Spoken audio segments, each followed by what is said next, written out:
तमाम तारीफें उस क्रिएटर के लिए जिसने इस यूनिवर्स को एक मकसद के तहत पैदा किया है। रिस्पेक्टेड जनाब जावेद अख्तर साहब, मिस्टर सौरभ द्विवेदी और respected audience, thank you all for being here today. आज की डिबेट में चूंकि हम बात करने वाले हैं डज गॉड एग्जिस्ट के टॉपिक पर, तो ये एक ऐसा टॉपिक है जिसके मुताल्लिक कोई भी डिसीजन लेने के लिए अलग अलग स्टैंडर्ड्स हो सकते हैं। लिहाजा डिबेट के शुरू में यह जरूरी है कि हम ये जान लें कि आज के इस टॉपिक में कौन सा स्टैंडर्ड सही होगा और कौन सा गलत होगा। सबसे पहला स्टैंडर्ड जिसे मैं समझता हूं कि हमारे रिस्पेक्टेड जनाब जावेद अख्तर साहब बड़ी तेजी के साथ उसकी तरफ लपकेंगे, वो है साइंस। जबकि साइंस दर हकीकत खुदा के एग्जिस्टेंस को डायरेक्टली साबित करने या उसके एग्जिस्टेंस को डिनाई करने के लिए स्टैंडर्ड नहीं बन सकती।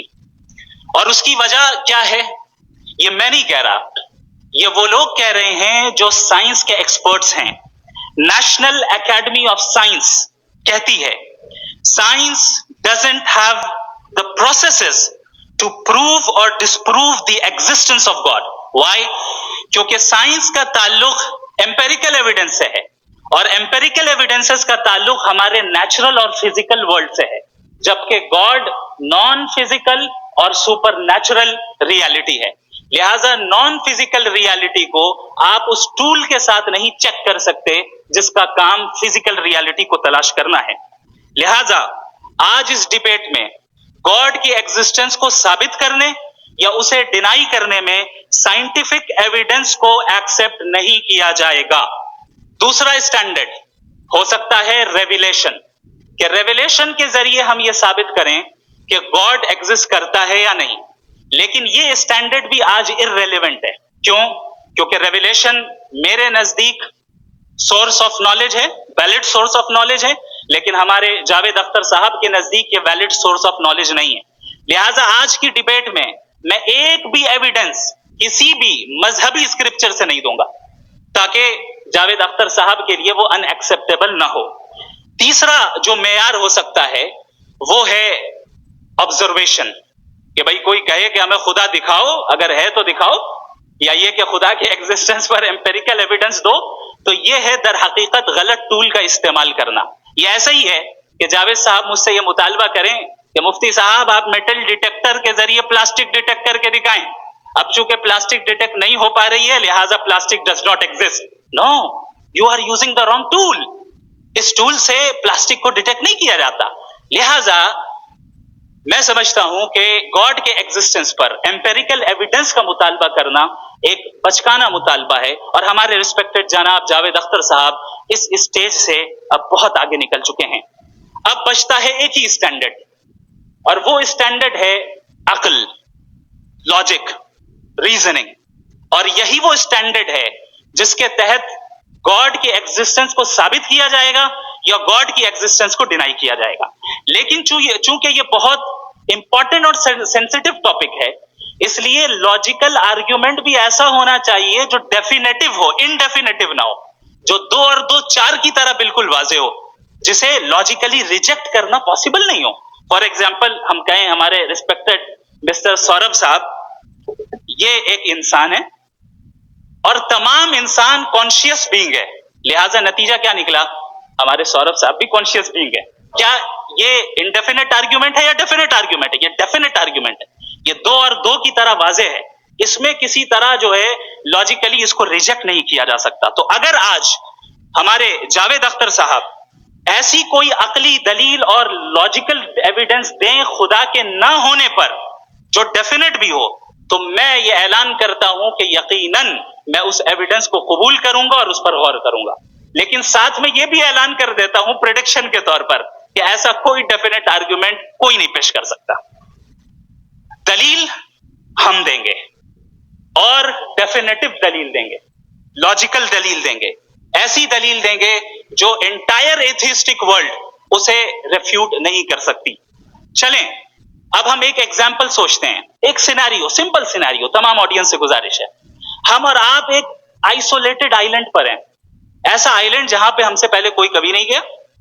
चलते चलते आपके सामने अचानक आपने देखा एक पिंक कलर की बॉल पड़ी हुई है, सबसे पहला सवाल आपके जहन में क्या आएगा कि ये बॉल यहां क्यों आई, कैसे आई, ये पिंक कलर की ही क्यों है, कोई और कलर भी हो सकता था, ये इसी शेप में क्यों है, कोई और शेप भी हो सकता था।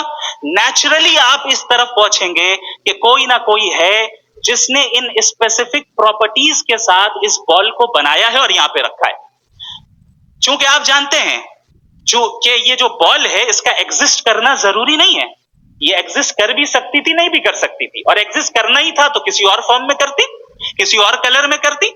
अब आप इस बॉल को एक्सपैंड करते चले जाएं, एक्सपैंड करते चले जाएं, एक्सपैंड करते चले जाएं, यहां तक कि ये बॉल यूनिवर्स के साइज की हो जाए। बताइए कि क्या साइज के बढ़ जाने से सवाल बदल जाएगा? हरगिज नहीं बदलेगा। अभी भी सवाल रहेगा, ये यूनिवर्स कहां से आया, इन स्पेसिफिक प्रॉपर्टीज के साथ कहां से आया, क्यों आया, किसने बनाया, ये सवाल उस वक्त भी वैलिड रहेगा। लेकिन ये सवाल अगर हम जनाब जावेद अख्तर साहब से करें तो चूंकि इनका वर्ल्ड व्यू एथिस्टिक है, और सिर्फ इनका नहीं, मतलब जितने भी एथिस्ट हैं और एथिस्टिक वर्ल्ड व्यू को रखने वाले से अगर आप ये सवाल करें कि ये यूनिवर्स कहां से आया, तो इनका जवाब या तो आर्ग्यूमेंट फ्रॉम इग्नोरेंस होगा या डॉगमेटिक होगा। या तो ये कहेंगे कि मुझे नहीं पता कि ये कहां से आया, लिहाजा गॉड डज नॉट एग्जिस्ट, ये आर्ग्यूमेंट फ्रॉम इग्नोरेंस है। या ये कहेंगे कि ये यूनिवर्स खुद ब खुद बन गया, इसका मतलब ये है कि उस बॉल को भी खुद ब खुद बन जाना चाहिए, लेकिन बॉल के ताल्लुक से ये एक्सप्लेनेशन एक्सेप्ट नहीं की जाएगी कि खुद ब खुद बन गई, लेकिन यूनिवर्स के ताल्लुक से कर दिया जाएगा। इसे हम दूसरे अल्फाज में डॉगमा भी कह सकते हैं।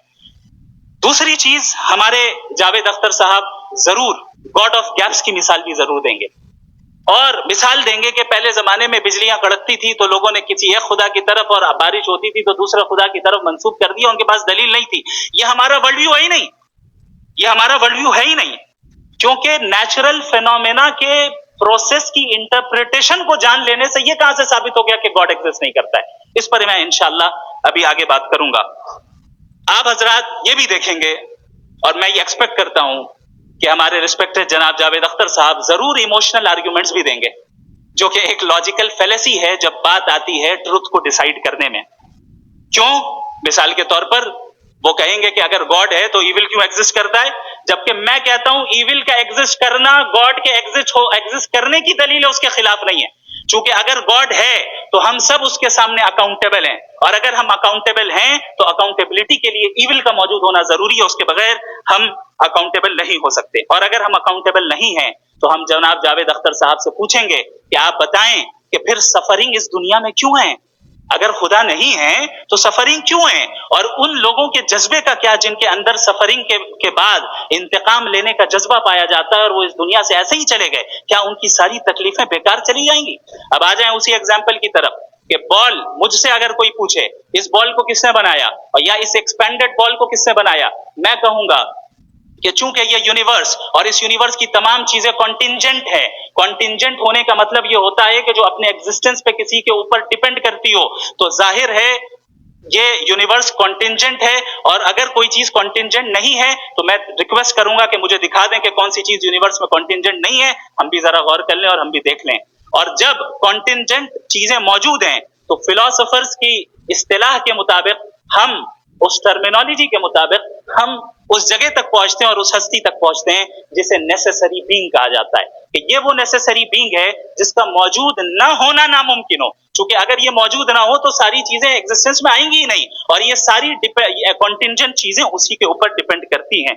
अब अगर आप ये सवाल करते हैं कि फिर उस हस्ती को किसने बनाया, फिर उसका कॉज क्या है, फिर उसका कॉज क्या है, फिर उसका कॉज क्या है, और एंडलेसली चले जाएं, इसे हम कहते हैं इन्फिनिट रिग्रेस ऑफ कॉजेस, जो कि लॉजिकल फेलेसी है। कॉन्सेप्चुअली इंफिनिटी पॉसिबल है। मिसाल के तौर पे न्यूमेरिकल्स 1 2 3 गिनते चले जाएं, इन्फिनिट नंबर्स हैं। मैं कॉन्सेप्चुअली बात नहीं कर रहा, प्रैक्टिकली रियलिटी में साबित करके दिखाएं कि infinite regress of causes possible है या नहीं। अगर पॉसिबल है तो हम मान लेंगे, मिसाल दे रहे हैं, और पॉसिबल नहीं है तो एक ही ऑप्शन बचता है जिसे हम कहते हैं नेसेसरी बीइंग। ऐसी नेसेसरी बीइंग जो इंडिपेंडेंट है, क्योंकि अगर वो डिपेंडेंट हुई तो वो नेसेसरी नहीं रहेगी। ऐसी इंडिपेंडेंट बीइंग जो इटर्नल है, अगर वो इटर्नल नहीं होगी, उसकी बिगिनिंग होगी तो वो खुद कॉन्टिंजेंट है। ऐसी बीइंग जो पावरफुल है, क्योंकि कॉन्टिंजेंट को एक्चुअलाइज करने के लिए पावर चाहिए। ऐसी बीइंग जो इंटेलिजेंट है और नॉलेजेबल है, क्योंकि ये यूनिवर्स स्पेसिफिक फॉर्म और स्पेसिफिक लॉज ऑफ नेचर के तहत प्रिसाइजली चल रहा है। Thank you. थैंक यू मुफ्ती साहब। मैं इन दलीलों के बाद जावेद अख्तर साहब से गुजारिश करूंगा, आप बैठ के बोलना चाहेंगे जी।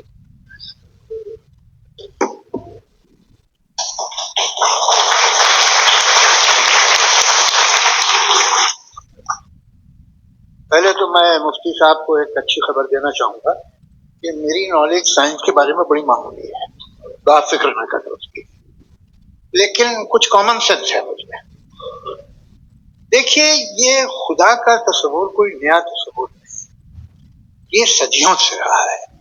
ये कुछ रिलीजन 3000 साल पुराने होंगे, 4000 साल पुराने होंगे, लेकिन इंसान कोई 10,000 12,000 साल से एग्जिस्ट करता है होमोसेपियन की शक्ल में, और हमेशा कुछ ना कुछ मजहब रहे। ये मजहब जाहिलों के नहीं थे, ये मजहब एक ऐसी ग्रीक सोसाइटी के थे जहां बड़े बड़े फिलोसफर पैदा हुए। ये मजहब इजिप्शियंस के थे जिन्होंने पिरामिड्स बनाए थे। ये रोमन्स के थे कि जिनका आर्किटेक्चर और सेनेट यानी पहली बुनियाद डेमोक्रेसी की, लिमिटेड थी मगर डेमोक्रेसी थी, ये उन लोगों ने किए थे। तो इनका जो जुपिटर था, रा था, ज़्यूस था, उन्हें उस पे इतना ही एतमाद था जितना आज किसी मजहबी आदमी को अपने खुदा पे होगा। क्रिश्चियनिटी आने से पहले यूरोप में एक मजहब था, जर्मेनिक रिलीजन। उसका एक खुदा था, उसकी एक बीवी थी, उसके 2 बेटे थे, एक बेटी थी। फिर जर्मनी में जब यूरोप में क्रिश्चियनिटी आई तो वो खुदा, उसकी बीवी और पूरे खानदान चला। तो अगर हम हिस्ट्री देखें तो खुदा जो है वो ज्यादातर फनी है, वो हमेशा रहे नहीं। और वो जो लोग इन्हें मानते थे उनको आप कहें वो तो जाहिल थे, उन्हें तो कुछ पता ही नहीं था, ऐसा नहीं है। वो अपने वक्त में बड़े काबिल लोग थे और अपने वक्त में उन्होंने बड़े बड़े काम किए हैं, फिलोसफर्स थे, साइंटिस्ट थे, लेकिन उनका मजहब कहाँ गया, उनके खुदा कहाँ गए? आज जो खुदा है दुनिया में लोग उन्हें मानते हैं। आपको क्या मालूम कि कितने वर्षों के बाद क्या होने वाला है? हम यूरोप में देखते तो चर्च खाली है। तो वक्त के साथ चीजें बदलती हैं। जहां तक इसका ताल्लुक है मजहबों का, हर मजहब आपसे एक चीज मांगता है, फेथ। ये फेथ क्या चीज होती है? What is the difference between faith and belief? ये तो बहुत ही अहमखाना बात होगी कि कोई आदमी कहे साहब अगर खुदा है तो मुझे दिखाइए। ये तो जाहिलाना बात होगी। मैंने तो नॉर्थ पोल नहीं देखा है, मगर मैं मानता हूं कि नॉर्थ पोल है। मैं क्यों मानता हूं? इसलिए कि अगर ये दुनिया राउंड है तो उसका कोई टॉप होगा। कुछ लोग हैं जो वहां गए भी हैं, कॉमन सेंस कहता है कि ऐसा होगा, सबूत है, गवाह है, रीजन है। तो ये मेरा फेथ नहीं है।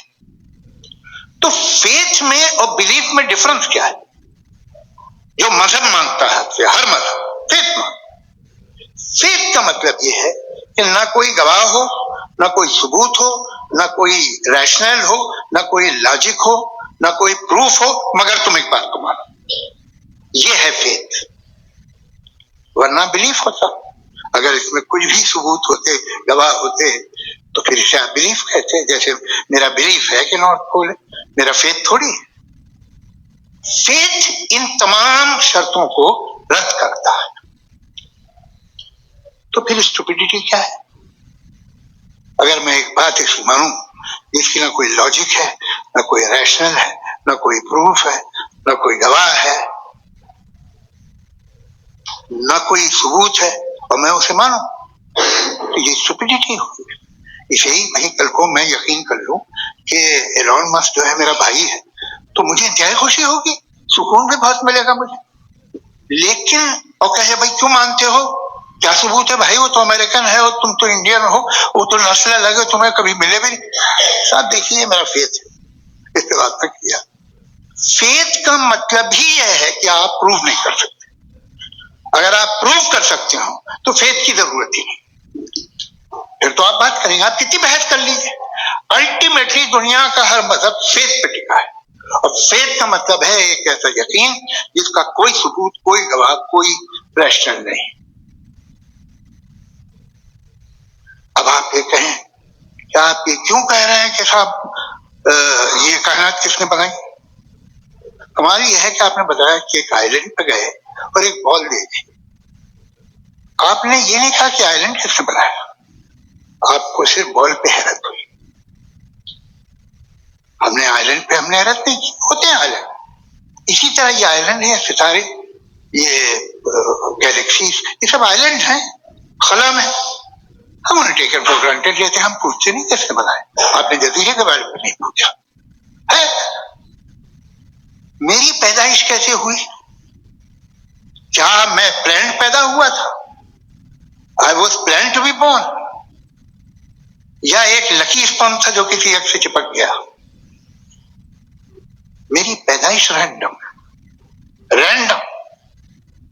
और इंसाफ जिसे आप कहते हैं, इंसाफ का तो नेचर से कोई वास्ता ही नहीं। जो आप कहते हैं कि एक दिन इंसाफ मिलेगा, इंसाफ is the human concept. Nature में कोई इंसाफ नहीं। अगर शेर हिरण को खा जाता है तो उसे कोई सजा नहीं मिलती। अगर एक आंधी आती है और हरे भरे पेड़ों को उखाड़ के फेंक देती है तो आंधियों की जेल नहीं होती है। नेचर में इंसाफ नहीं, इसलिए मुझे नेचर को इंसाफ की जरूरत भी नहीं। नेचर तमाम एक है। अब हम कहें कि साहब ये देखिए जो मैंने खाना खाया था, यहाँ तो नहीं यूं कर दिया उसे तो इसे सजा मिलनी नहीं, वो सिस्टम है, ऐसे ही चल रहा है। नेचर बगैर इंसाफ के है। इंसाफ इज द ह्यूमन कॉन्सेप्ट। तो जो आपसे कहता है कि मैं तुम्हें इंसाफ दूंगा, वो इंसानी जहन की पैदावार। ये नेचुरल है ही नहीं, ये आसमानी है ही नहीं। नेचर का तसव्वुर, इंसाफ का तसव्वुर। भाई आप साथ मिलते हैं, अब आप लेफ्ट हैंड ड्राइव करते हैं, ये क्या है? तमाम सच, तमाम नेकी, तमाम शराफत लेफ्ट हैंड ड्राइव है। वरना क्या होगा, या तो आप क्रॉस कर देंगे, आपका एक्सीडेंट हो जाएगा, या आप किसी को मार देंगे, या ट्रैफिक जैम हो जाएगा। झूठ, बेईमानी, रिश्वतखोरी, ये तमाम जो है driving on the wrong side, इसके ऊपर कुछ नहीं। ये तो हमने बनाया, जैसे हमने लेफ्ट हैंड ड्राइव बनाई है। ये कॉन्सेप्ट ऑफ इंसाफ जो है ये हमारा है, इसका नेचर से कोई वास्ता नहीं। शेर खा जाता है हिरण को, तो जेल होती है क्या? कुछ भी है ही नहीं। तो ये जो दुनिया के रिलीजन प्रॉमिस करते हैं आपसे इंसाफ, इसी से मालूम होता है कि ये मैन मेड है। ये तसव्वुर कहीं और का है ही नहीं।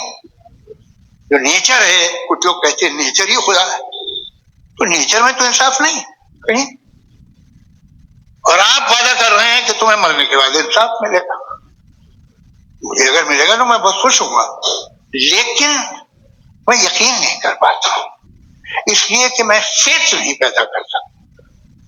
The very fact that religion demand faith, इसका मतलब है कि उनके पास जस्टिफिकेशन नहीं है।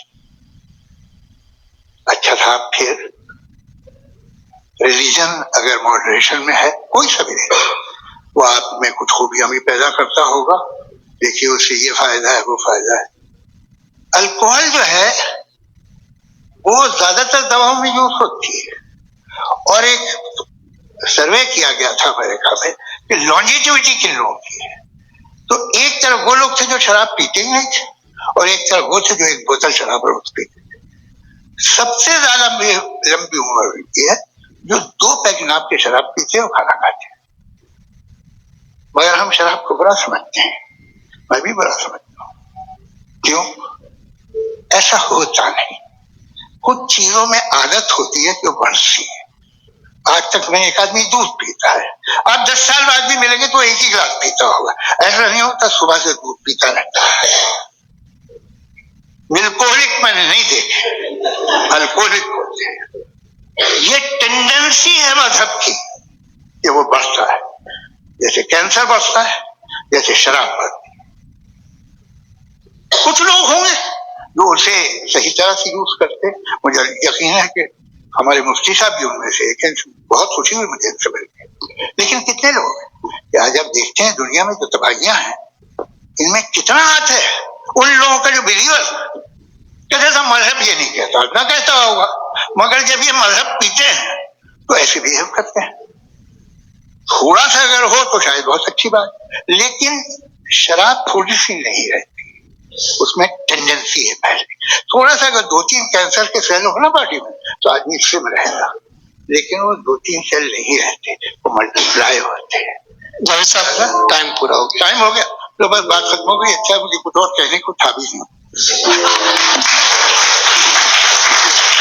जी, मैं पहले जवाबी दौर के लिए इनवाइट कर रहा हूँ मुफ्ती साहब को। Your rebuttal round 1, you have 7 minutes।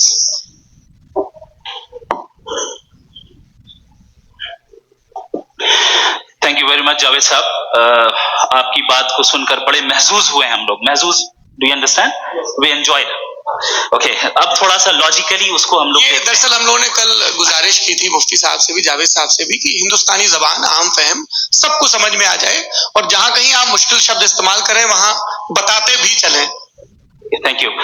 तो सबसे पहले हमारे रिस्पेक्टेड जावेद साहब ने हवाला दिया कि खुदा फानी है। कितने मजहब आगे चले गए, किसी ने जुपिटर को खुदा माना, किसी ने किसी को माना। मैं कहता हूं जिसने कॉन्टिंजेंट चीज को खुदा माना, गलत माना, वो खुदा ही नहीं, वो खुदा ही नहीं है।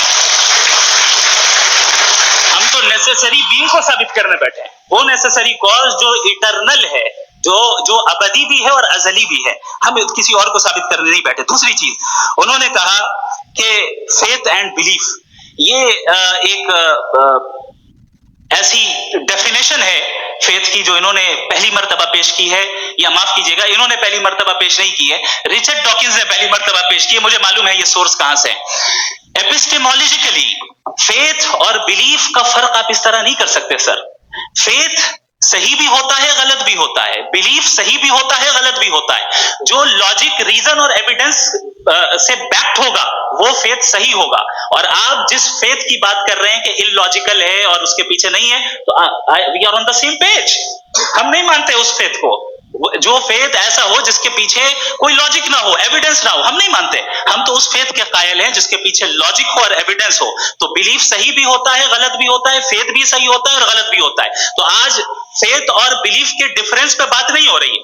आज आप चाहे फेथ एक्सेप्ट कर लें या बिलीफ एक्सेप्ट कर लें, आज ये बात होगी कि ट्रूथ क्या है, चाहे ट्रू बिलीफ सही है या ट्रू फेथ सही है, और फॉल्स फेथ क्या है और फॉल्स बिलीफ क्या है, बात इस पे हो रही। दूसरी चीज इन्होंने पूछा स्टुपिडिटी फिर क्या है। अगर फेथ रिलीजन स्टुपिडिटी नहीं है तो और क्या है? चूंकि फेथ का मुतालबा करते हैं तो स्टुपिडिटी क्या है? मैं कहता हूं स्टुपिडिटी एथिज्म है। उसकी वजह यह है कि आप एक सड़क पे जा रहे हो और आप किसी गार्डन में जाएं और देखें वहां लिखा है फूलों के साथ I love Javed Akhtar, and I really do, I love you sir.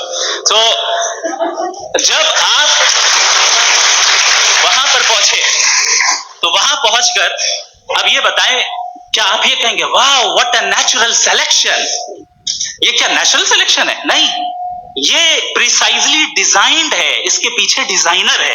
लिहाजा अगर कोई एक ऐसी कॉमन सेंस की बात को कबूल नहीं कर रहा है कि यूनिवर्स जो इतने प्रिसाइजली काम कर रहा है, हम कहते हैं कि खुद ब खुद बन गई, मैं समझता हूं इससे बड़ी स्टुपिडिटी और कुछ नहीं है। ये इर्रेशनल चीज है। फिर हमारे सर ने कहा कि आपने बॉल पे फोकस किया, आइलैंड पे फोकस नहीं किया। अरे आइलैंड को किसने बनाया यही समझाने के लिए तो बॉल की मिसाल दे रहा हूं। और बॉल भी कॉन्टिंजेंट है, आइलैंड भी कॉन्टिंजेंट है, दोनों नेसेसरी बीइंग का मुतालबा करते हैं। आगे इन्होंने कहा कि नेचर में कोई इंसाफ नहीं है। हम डिसाइड करते हैं कि मोरालिटी क्या होती है, इंसाफ क्या होता है। हम डिसाइड करते हैं, जैसे ड्राइविंग सीट में ट्रैफिक वाला, ये तो किसी खुदा ने नहीं कहा, ये है, इसे कहते हैं फॉल्स इक्विवेलेंस। ये एक लॉजिकल फेलेसी है। आपने जो है मिसाल दी ड्राइविंग की और ट्रैफिक की, ये सब्जेक्टिव मोरालिटी है। आप सब्जेक्टिव मोरालिटी को मिसाल बनाकर ऑब्जेक्टिव मोरालिटी के ऊपर नहीं थोप सकते। इंसाफ की ऑब्जेक्टिव मोरालिटी है। अगर आप ये कहते हैं कि नेचर में इंसाफ नहीं है तो इंसाफ का न होना ये नेचुरल हुआ, तो फिर नेचर को नेचर रहने दे। क्यों हम इतना स्ट्राइव कर रहे हैं दुनिया में इंसाफ लाने के लिए? ये तो इलॉजिकल बात है, इर्रेशनल बात है। इसलिए बहुत सी चीजें ऐसी हैं जो ऑब्जेक्टिवली जो है इविल या गुड है, और बहुत सी चीजें ऐसी हैं जो सब्जेक्टिवली हैं। सब्जेक्टिवली जो मोरल होता है या इमोरल होता है उसको हम सोशल कंसेंसस से या पर्सनल प्रेफरेंस से डिसाइड करते हैं। लेकिन जो ऑब्जेक्टिव मोरालिटी है जिसमें इंसाफ आया, जो इन्होंने बार बार रिपीट किया, ये ऑब्जेक्टिव है, सब्जेक्टिव नहीं है। अगर आप कहते हैं ये सब्जेक्टिव है तो मेरा सवाल आपसे ये है, क्या सोशल कंसेंसस के जरिए अगर जुल्म को सही करार दे दिया जाएगा तो आप जुल्म को जस्टिफाई करेंगे? दूसरी चीज, इन्होंने यह कहा कि 2 पैक शराब पी लें तो वो उतने पे नहीं रहता, बढ़ जाता है। यही मामला मजहब के साथ है। 2 पैक आप पी लें बढ़ेगा, तो ये एक ऐसी मिसाल है, इसको कहीं भी फिट कर लें कि आप एथिज्म पे जब फिट करें, जब आप 2 पैक एथिज्म का लेंगे ना तो वो बढ़ बढ़ के नॉर्थ कोरिया बनेगा। Thank you.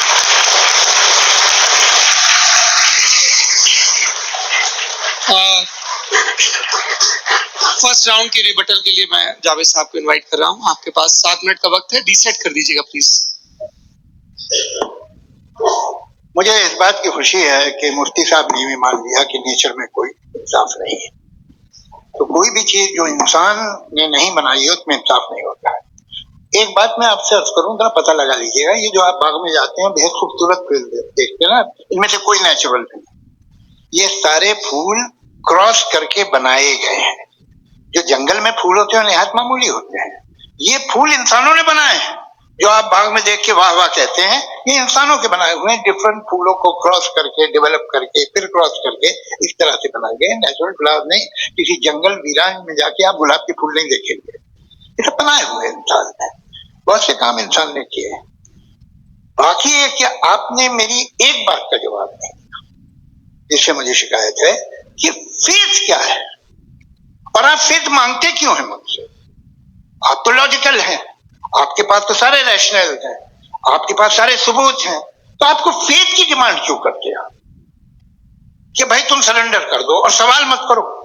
कोई मजहब सारे सवाल करने की इजाजत नहीं देता है और मना करता है कि ज्यादा सवाल ना करो, बह जाओगे। आप क्यों रोकते हैं? हकीकत यह है कि इंसानी तारीख क्या है। इंसानी तारीख यह है कि दुनिया में 2 तरह के लोग हुए। एक वो जिन्होंने अपनी लाइल्मी की परस्तिश की है, दूसरे वो जिन्होंने अपनी इग्नोरेंस या लाइल्मी से झगड़ा किया है और मालूम किया है कि क्या है। ये जो आप कह रहे हैं, आज आप हैरान हैं कि भाई ये यूनिवर्स कैसे बनी। लोग हैरान थे कि सूरज डूबता है तो इधर से कैसे निकलता है, और आप एक कदम जाके हमेशा का मानने को तैयार है, एक कदम पीछे ही मान जाइए। भाई आप इसके बाद जाते हो, कहते सवाल ना करना कि ये कहां से आया, ये पावर तो हमेशा से हमेशा रहेगी। तो आप यूनिवर्स के बारे में मानने क्या तकलीफ है? एक कदम पहले रुक जाइए, ये हमेशा से थी या नहीं थी हमें मालूम नहीं है।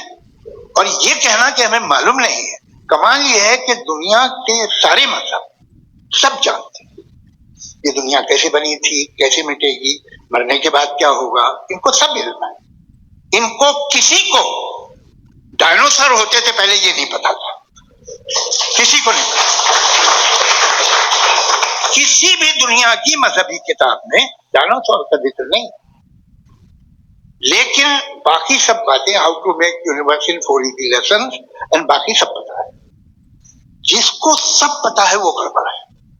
हमें ये इंकिसार, ये ह्यूमिलिटी होनी चाहिए कि हम ये कहें कि हमें ये बहुत सारी बातें नहीं मालूम, लेकिन हम उनकी परस्तिश ना करें, अपनी लाइल्मी को की परस्तिश ना करें, हम उसे पता लगाने की कोशिश करें।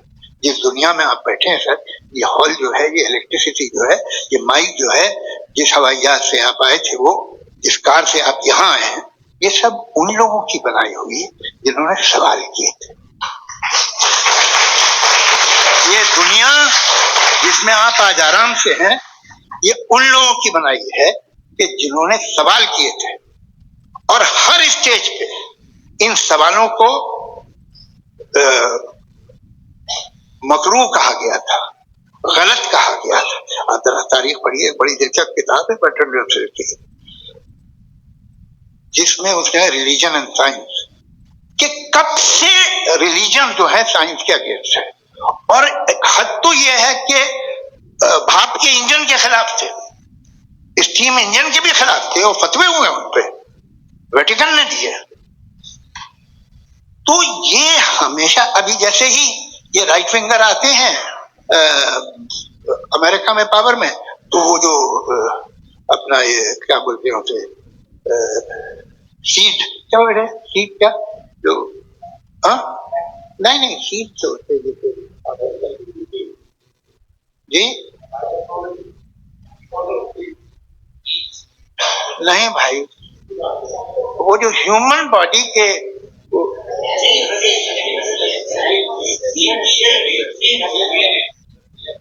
उस पर रिसर्च बंद हो जाती है, रिपब्लिकन नहीं करने देते। अरे भाई इतना डर क्या है तुम्हें? एक जमाने में बहुत नाराज थे ये सारे मजहबी लोग कि ये इंसान तो इंसान बनाने की कोशिश कर रहा है। आपको क्या तकलीफ भाई, बना ले तो बना लेने दो, ये खौफ क्या है? और ये सब आज जो आप कह रहे हैं नामुमकिन है, ये कैसे हुआ? मुझे एक किस्सा याद आता है। जब मैं छठी क्लास में था तो मैं मैथमेटिक्स में बहुत वीक था, तो एक टीचर रख दिया गया, उसने 1 2 3 4 5 6 7 तो सिखा दिया मुझे। वो दिन मैं भूल नहीं सकता हूँ सब। जिस दिन उसने ये बताया कि 1/2 क्या होता है और 3/4 क्या होता है, मुझे ऐसा लगा कि मेरा सर बीच से फट जाएगा। ये आदमी कह रहा है कि दीवार के अंदर जाओ वॉक करते हुए। आज हंसता हूं मैं इस बात में। तो आज जो बातें आपके जहन से बिल्कुल परे हैं और आप हैरान होते उन्हें देख के, एक वक्त आएगा कि मामूली लगेंगे। और हुआ है, आपकी इंसानी तारीख ही है। इतनी जल्दी सारे फैसले आप मत कर लीजिए, थोड़ा ये ह्यूमिलिटी रखिए कि भाई ये हमें नहीं मालूम।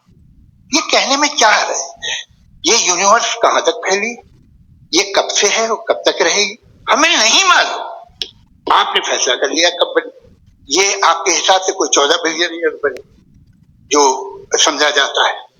उससे पहले हजारों करोड़ों अरबों साल तक खुदा बैठा क्या कर रहा था? खामोश बैठा था, ऐसी जमाइयां ले रहा था। फिर उसे आइडिया है, यार एक काम करते हैं, वक्त अच्छा गुजर जाएगा, यूनिवर्स पर काम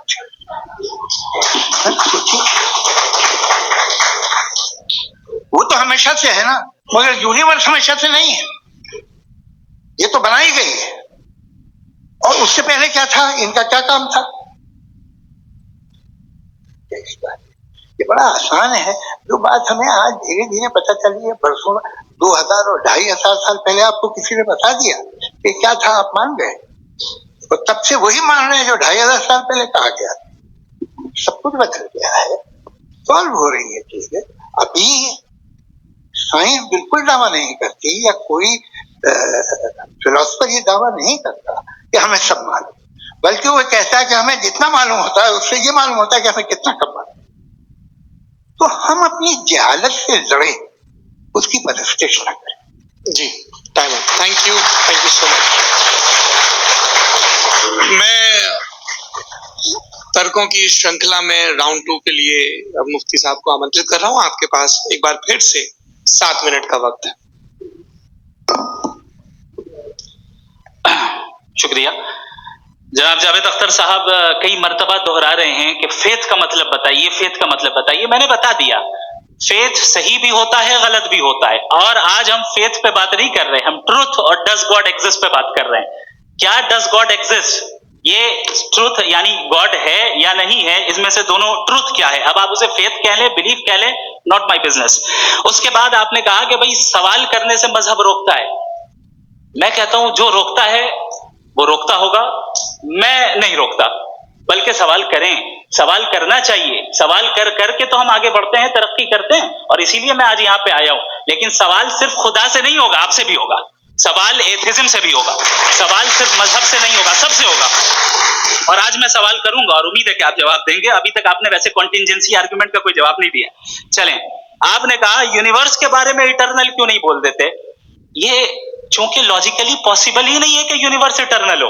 यूनिवर्स एक कॉन्टिंजेंट चीज है जो टाइम एंड स्पेस के पाबंद है, टाइम एंड स्पेस से बाउंड है। जो टाइम एंड स्पेस से बाउंड होगा वो कॉन्टिंजेंट होगा, जो कॉन्टिंजेंट होगा वो उसकी बिगिनिंग हुई होगी, जिसकी बिगिनिंग हुई होगी वो इटर्नल नहीं हो सकता। ये तो कॉमन सी बात है। आपने कहा कि किसी मजहबी किताब में डायनासोर का जिक्र नहीं है। अफसोस कि आज तक किसी मैथमेटिक्स के किताब में मुझे डायनासोर का जिक्र नहीं मिला। तो इसका मतलब मैथमेटिक्स की किताब बेकार है? नहीं, उसका वो टॉपिक नहीं है। रेवलेशन का और मजहबी किताबों का टॉपिक ये नहीं है कि आपको आके बताए साइकिल कैसे बनाते हैं, या आकर ये बताए कि जो है डायनासोर कब था। वो तो मोरालिटी सिखाने आया है, गॉड के बारे में बताने आया, नॉन फिजिकल रियलिटी की हकीकत को सिखाने के लिए आया। रिलीजन साइंस को रोकता है? नहीं रोकता। अगर रोकता है तो गलत करता है। रिलीजन साइंटिज्म को रोकता है, जिसमें हमारे जावेद साहब मुब्तला हैं। साइंस और साइंटिज्म में फर्क है। साइंटिज्म यह है कि आप समझें कि साइंस और साइंटिफिक मेथोडोलॉजी ये नॉलेज को हासिल करने का वाहिद सोर्स ऑफ नॉलेज है, यह है साइंटिज्म। हम इसे रिजेक्ट करते हैं।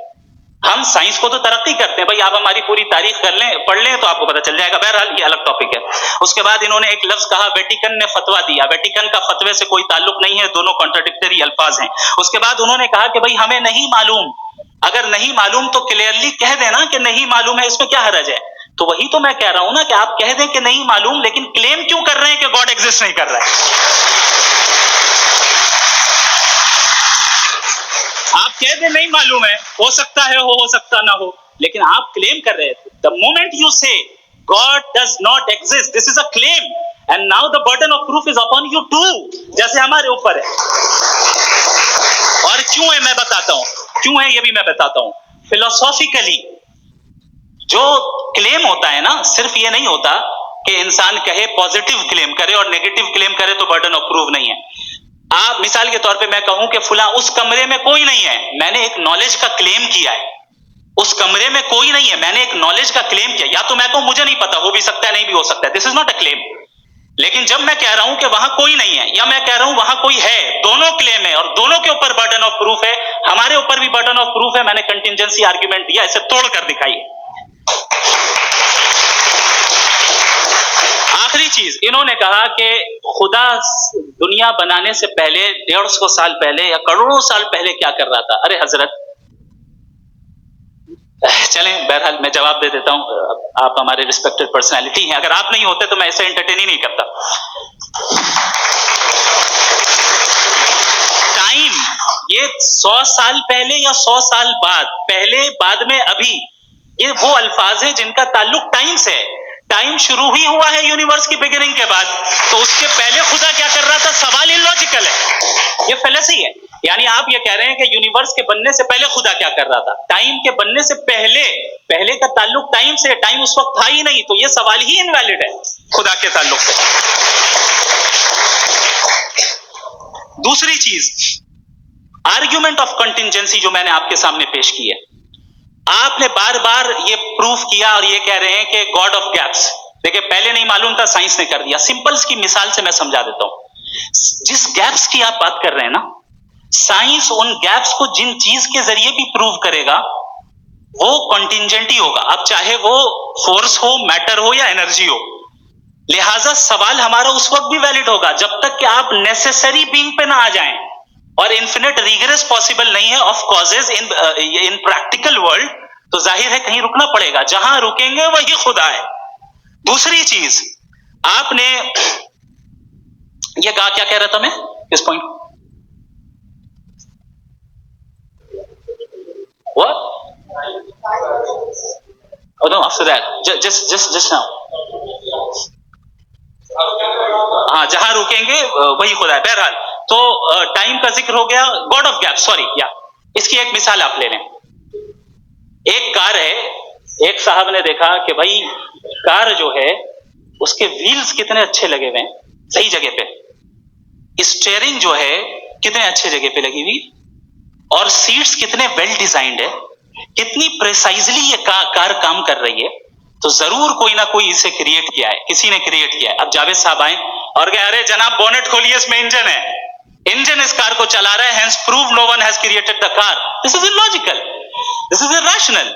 आपने इंजन के जरिए उस गैप को तो साबित किया, लेकिन क्या उससे कार की जो क्रिएशन है और उसका जो क्रिएटर है ये इम्पॉसिबल हो जाए, ऐसा पॉसिबल है? उसका सवाल खत्म हो जाए, ऐसा पॉसिबल है? नहीं। आपने गैप्स को फिल करके, कॉन्टिजेंट चीजों से गैप्स को फिल करके हमारे ऑब्जर्वेशन को और ब्रॉड कर दिया। अब हमें और पता चल गया कि ये जो कार है इसका सिस्टम कितना ज्यादा कॉम्प्लेक्स है। पहले कम समझते थे, अब कॉम्प्लेक्सिटी और ज्यादा वाजे हो गई। अब हमें समझ में आ रहा है कि हमारी सर्टेनिटी और बढ़ गई कि जरूर इस कार को किसी ना किसी ने बनाया। यही मामला यूनिवर्स का है। साइंस हमेशा फिजिकल वर्ल्ड की चीजों को ही फिल करती जाएगी और फिजिकल चीजों से ही करती जाएगी, क्योंकि एम्पिरिकल एविडेंस का ताल्लुक फिजिकल वर्ल्ड से है। आप साइंस के जरिए मेटाफिजिकल रियलिटी को कभी साबित नहीं कर सकते। ये रॉन्ग टूल का इस्तेमाल करना है। ये वही काम है कि आप मेटल डिटेक्टर से प्लास्टिक डिटेक्टर करने चलें, जो कि जाहिर है सही नहीं है। Thank you.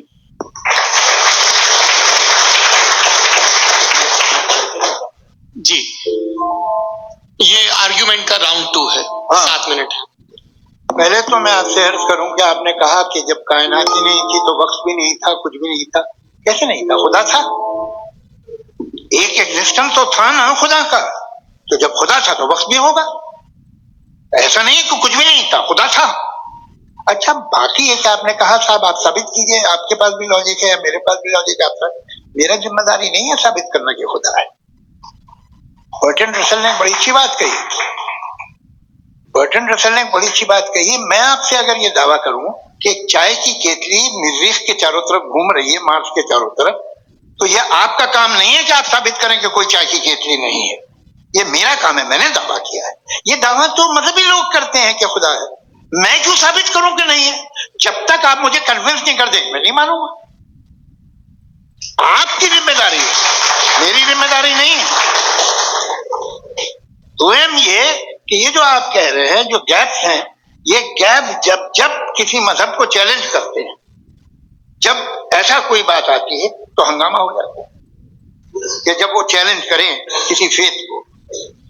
ये तमाम साइंस जो है इसे मुख्तलिफ जगहों पे मुख्तलिफ वक्तों में मजहब ने रोकने की कोशिश की है।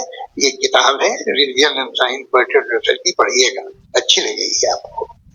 तारीख ही है साइंस, मजहब की साइंस से उसका यही रिश्ता है।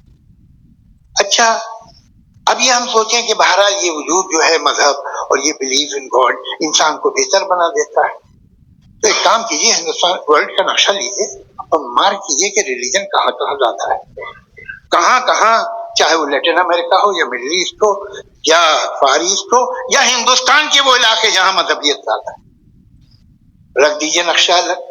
अब दूसरा नक्शा कि कहाँ कहाँ नाइंसाफी, रिप्रेशन, औरतों के हुकूक की पामाली, जुल्म, डिक्टेटरशिप कहाँ है, नक्शा एक ही होगा।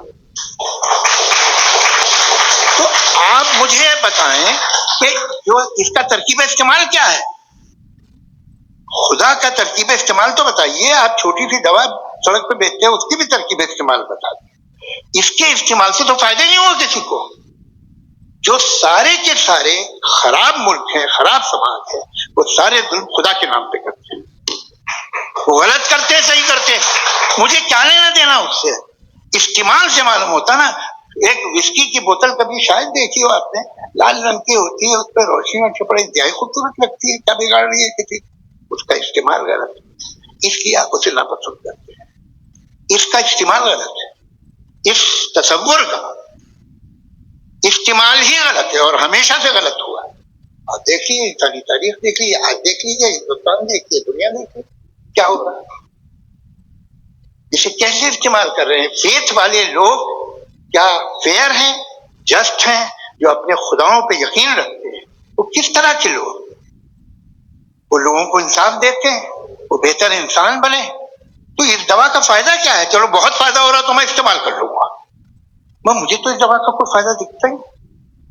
मुझे तो ऐसा लगता, मैं एक और बात बताऊं, अगर कोई आदमी मजहबी है और अच्छा आदमी है तो मैं उसकी बहुत इज्जत करता हूं, इसलिए कि मेरा ख्याल है मजहबी आदमी का अच्छा होना मुझसे अच्छा होने से ज्यादा मुश्किल है। भाई हर चीज की एक लिमिट है। आप इतना भाग सकते हैं, इतना नहीं भाग सकते, इतना वजन उठा सकते, इतना नहीं उठा सकते, इतना दूर देख सकते हैं, इतना दूर नहीं देख सकते। उसी तरह कॉमन सेंस कहता है कि आप में नेकी का भी एक कोटा होगा।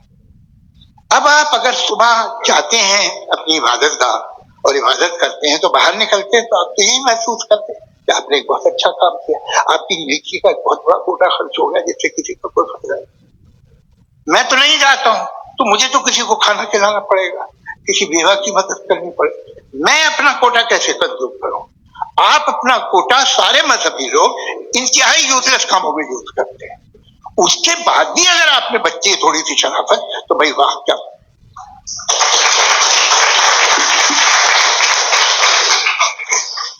एक तो मुझे ये बात बहुत अच्छी लग रही है कि दोनों ही विद्वान समय को मानते हैं और बहुत समय से अपनी दलीलें और बाज दफा समय से पहले अपनी तकरीरें पूरी करके अपनी अपनी कुर्सी पर बैठ रहे हैं। ये इस आर्ग्यूमेंट का राउंड 2 पूरा हुआ। अब रिबटल का राउंड 2 है और उसके बाद क्रॉस एग्जामिनेशन होगा। नहीं, आपका आर्ग्यूमेंट हो गया सर। हमारे यहाँ स्कूल के सिलेबस में पंच परमेश्वर कहानी पढ़ाई जाती है, प्रेमचंद जी की लिखी हुई। आप निश्चिंत रहिए, आपके कोई राउंड में मिस नहीं होने दूंगा। रिबटल का राउंड 2, मुफ्ती शमाइल नदवी साहब।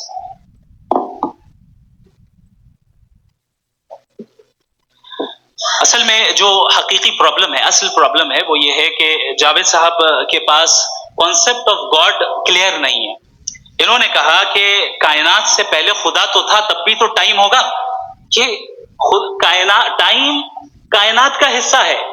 हम खुदा, उस खुदा को मानते हैं नेसेसरी बीइंग का टाइमलेस होना जरूरी है, क्योंकि वो टाइम का क्रिएटर है। जब उसने टाइम को क्रिएट किया तो वो खुद टाइम पे कैसे होगा? उसने जब स्पेस को क्रिएट किया तो खुद स्पेस में कैसे होगा? अगर वो टाइम एंड स्पेस को पहले से ही उसका पाबंद है तो फिर किस चीज को उसने क्रिएट किया? लिहाजा ये सवाल गलत है कि खुदा था तो टाइम होगा। बिल्कुल नहीं, टाइम के पाबंद हम है, खुदा नहीं है। हम फिजिकल वर्ल्ड से ताल्लुक रखते हैं, वो मेटाफिजिकल रियलिटी है। दूसरी चीज इन्होंने मिसाल दी कि चाय की केतली हवा में घूम रही होगी, और पता नहीं शायद वो बर्टन रसेल का उन्होंने हवाला दिया। बहरहाल यही प्रॉब्लम है। प्रॉब्लम यही है कि हम चीजों के दरमियान डिफरेंशिएट नहीं कर पाते।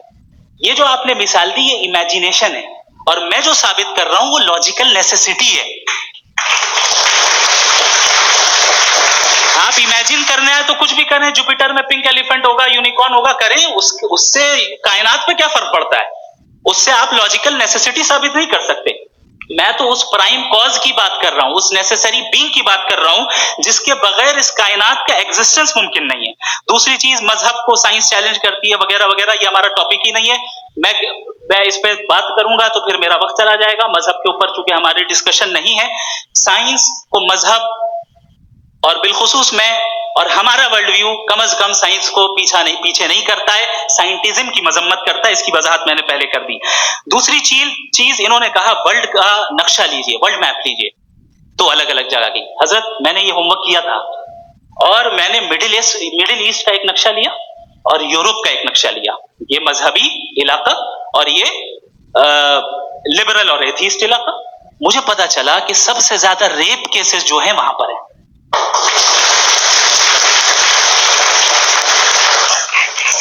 मुझे ये पता चला यूएन की रिपोर्ट के मुताबिक, मैं अपने घर से नहीं लेके आ रहा, कि जो वर्किंग वुमेन है यूरोपियन कंट्रीज में, उसमें 81% वुमेन सेक्सुअल हैरेसमेंट का वर्क में शुमार हो रही है। ये मिडिल ईस्ट में नहीं हो रहा है, वो मजहबी लोग हैं इसलिए नहीं हो रहा है।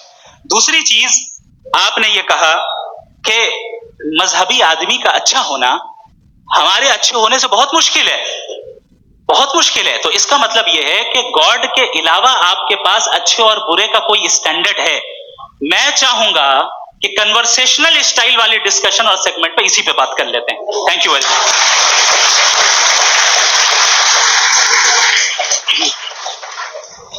ये रिबटल का राउंड 2 है, आपके पास 5 मिनट का वक्त है, और इसके बाद क्रॉस एग्जामिनेशन शुरू करेंगे। आप चाहें तो जो इन्होंने सवाल पूछे उनके जवाब आप रिबटल में भी दे सकते हैं। जी देखिए, पहले तो ये बात कि ये मिसाल गलत है। इन्होंने पहले ही हमको डिसआर्म कर दिया। कह लिया अकल से मामला सॉल्व नहीं हो सकता, लॉजिक से आप पहुंच नहीं सकते। ये एक मेटाफिजिकल चीज है। मेटाफिजिकल अजीब सा लफ्ज है, ठीक से किसी को माने नहीं मालूम उसके, तो ऐसा लगता है कुछ बड़ी चीज है। अरे भाई क्या होता है मेटाफिजिकल, बताओ, खड़ी हो। ये एक लफ्ज है जो कहीं भी इस्तेमाल हो जाता है। जब आप एक बात कर रहे हैं और आप मुझसे बहस कर रहे हैं तो मुझे मेटाफिजिकल मत बताइए, आप लॉजिकली मुझे प्रूफ किए। और अगर लॉजिकली आप नहीं बात करते साहब ये मेटाफिजिकल है, तो फिर हम आप बात क्या कर रहे हैं? मेरा आपका किस जबान में कॉन्वर्सेशन होगा? और ये कहना कि वक्त पहले नहीं था तो फिर क्यों कहते हैं ये हमेशा से और हमेशा रहेगा? हमेशा वक्त है, तो आप कैसे कहते हैं वो हमेशा से है और हमेशा रहेगा? हमेशा का मतलब है कोई वक्त, अगर वक्त ही नहीं है तो हमेशा कैसे? बाहर वो रहेगा।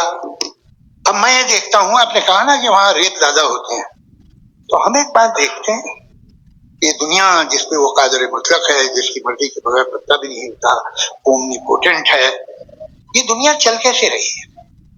और इस दुनिया का हाल क्या है?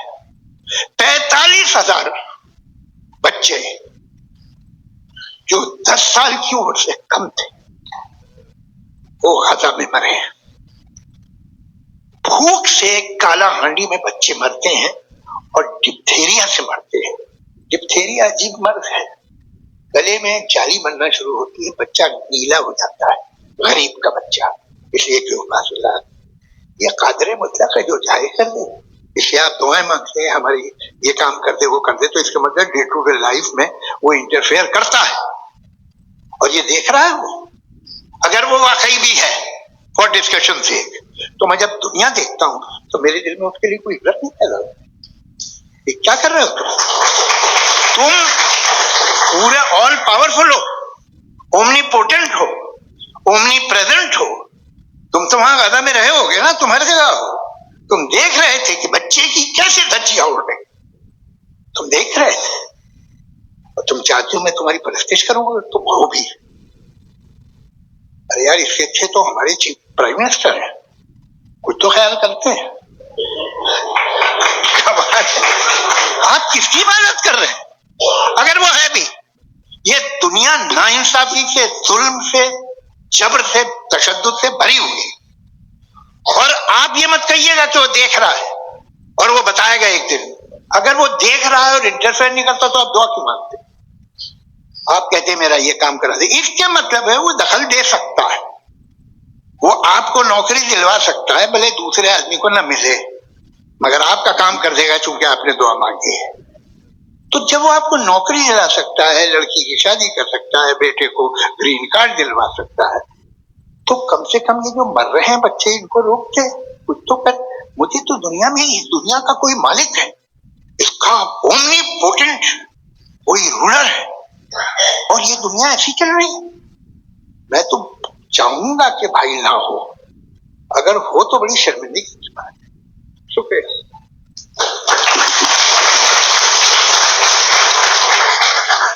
देवियों और सज्जनों, इस बहस के 2 राउंड और 2 रिबटल पूरे हो चुके हैं। अब सबसे जरूरी और सबसे मुश्किल राउंड शुरू हो रहा है, क्रॉस एग्जामिनेशन का।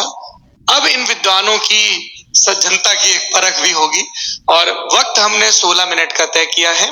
पहला सवाल आप पूछना चाहेंगे? जी बिल्कुल। आप माइक ले लीजिएगा हाथ में।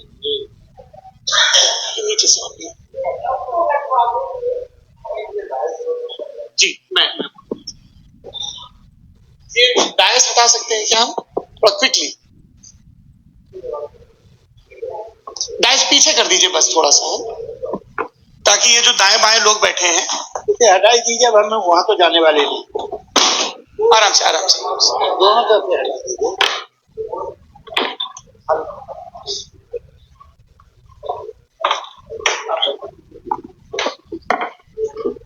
इस बीच आप लोग भी अपने अपने सवाल तैयार कर लें। ये ध्यान रखेंगे कि मैं यहां से सवाल लूंगा, आप लोगों को अपना हाथ ऊपर करना है, अपना नाम बताना है और अधिकतम 3 वाक्यों में अपना सवाल पूरा करना है। कई लोग सवाल की जगह भाषण देने लगते हैं, उससे आज बचना है। जी मुफ्ती साहब, पहला सवाल आपका, 16 मिनट है, हम दोनों लोगों के सवाल लेंगे। जी जी बहुत शुक्रिया। आपकी जो अभी बात हुई बहुत अहम थी, मैं इसको चाहूंगा कि आगे डिस्कस करूं, लेकिन चूंकि अभी ये वो सेगमेंट है क्रॉस एग्जामिनेशन, तो सबसे पहला सवाल आपसे ये है कि जो मैं इतनी देर से कॉन्टिंजेंसी आर्ग्यूमेंट आपको बता रहा था, ये अकल से ही बता रहा था हजरत। आप ये बताएं कि आप इन्फिनिट रिग्रेस ऑफ कॉजेस को पॉसिबल मानते हैं या नेसेसरी बीइंग के एग्जिस्टेंस को सही समझते हैं, चूंकि 2 ही ऑप्शन हो सकता है। आप ये बताएं। देखिए, आपको मैं ईमानदारी से बात करूं, एक तो मैं कॉन्टिजेंसी वर्ड ठीक से समझता हूं, और इस वक्त भी जो आपने अंग्रेजी के अल्फाज इस्तेमाल किए वो जरा थोड़े से मुझे डिफिकल्ट और कॉम्प्लिकेटेड लगे, तो आप जरा सिंपल जबान में सवाल कर सकते हैं? बिल्कुल कर सकता हूँ।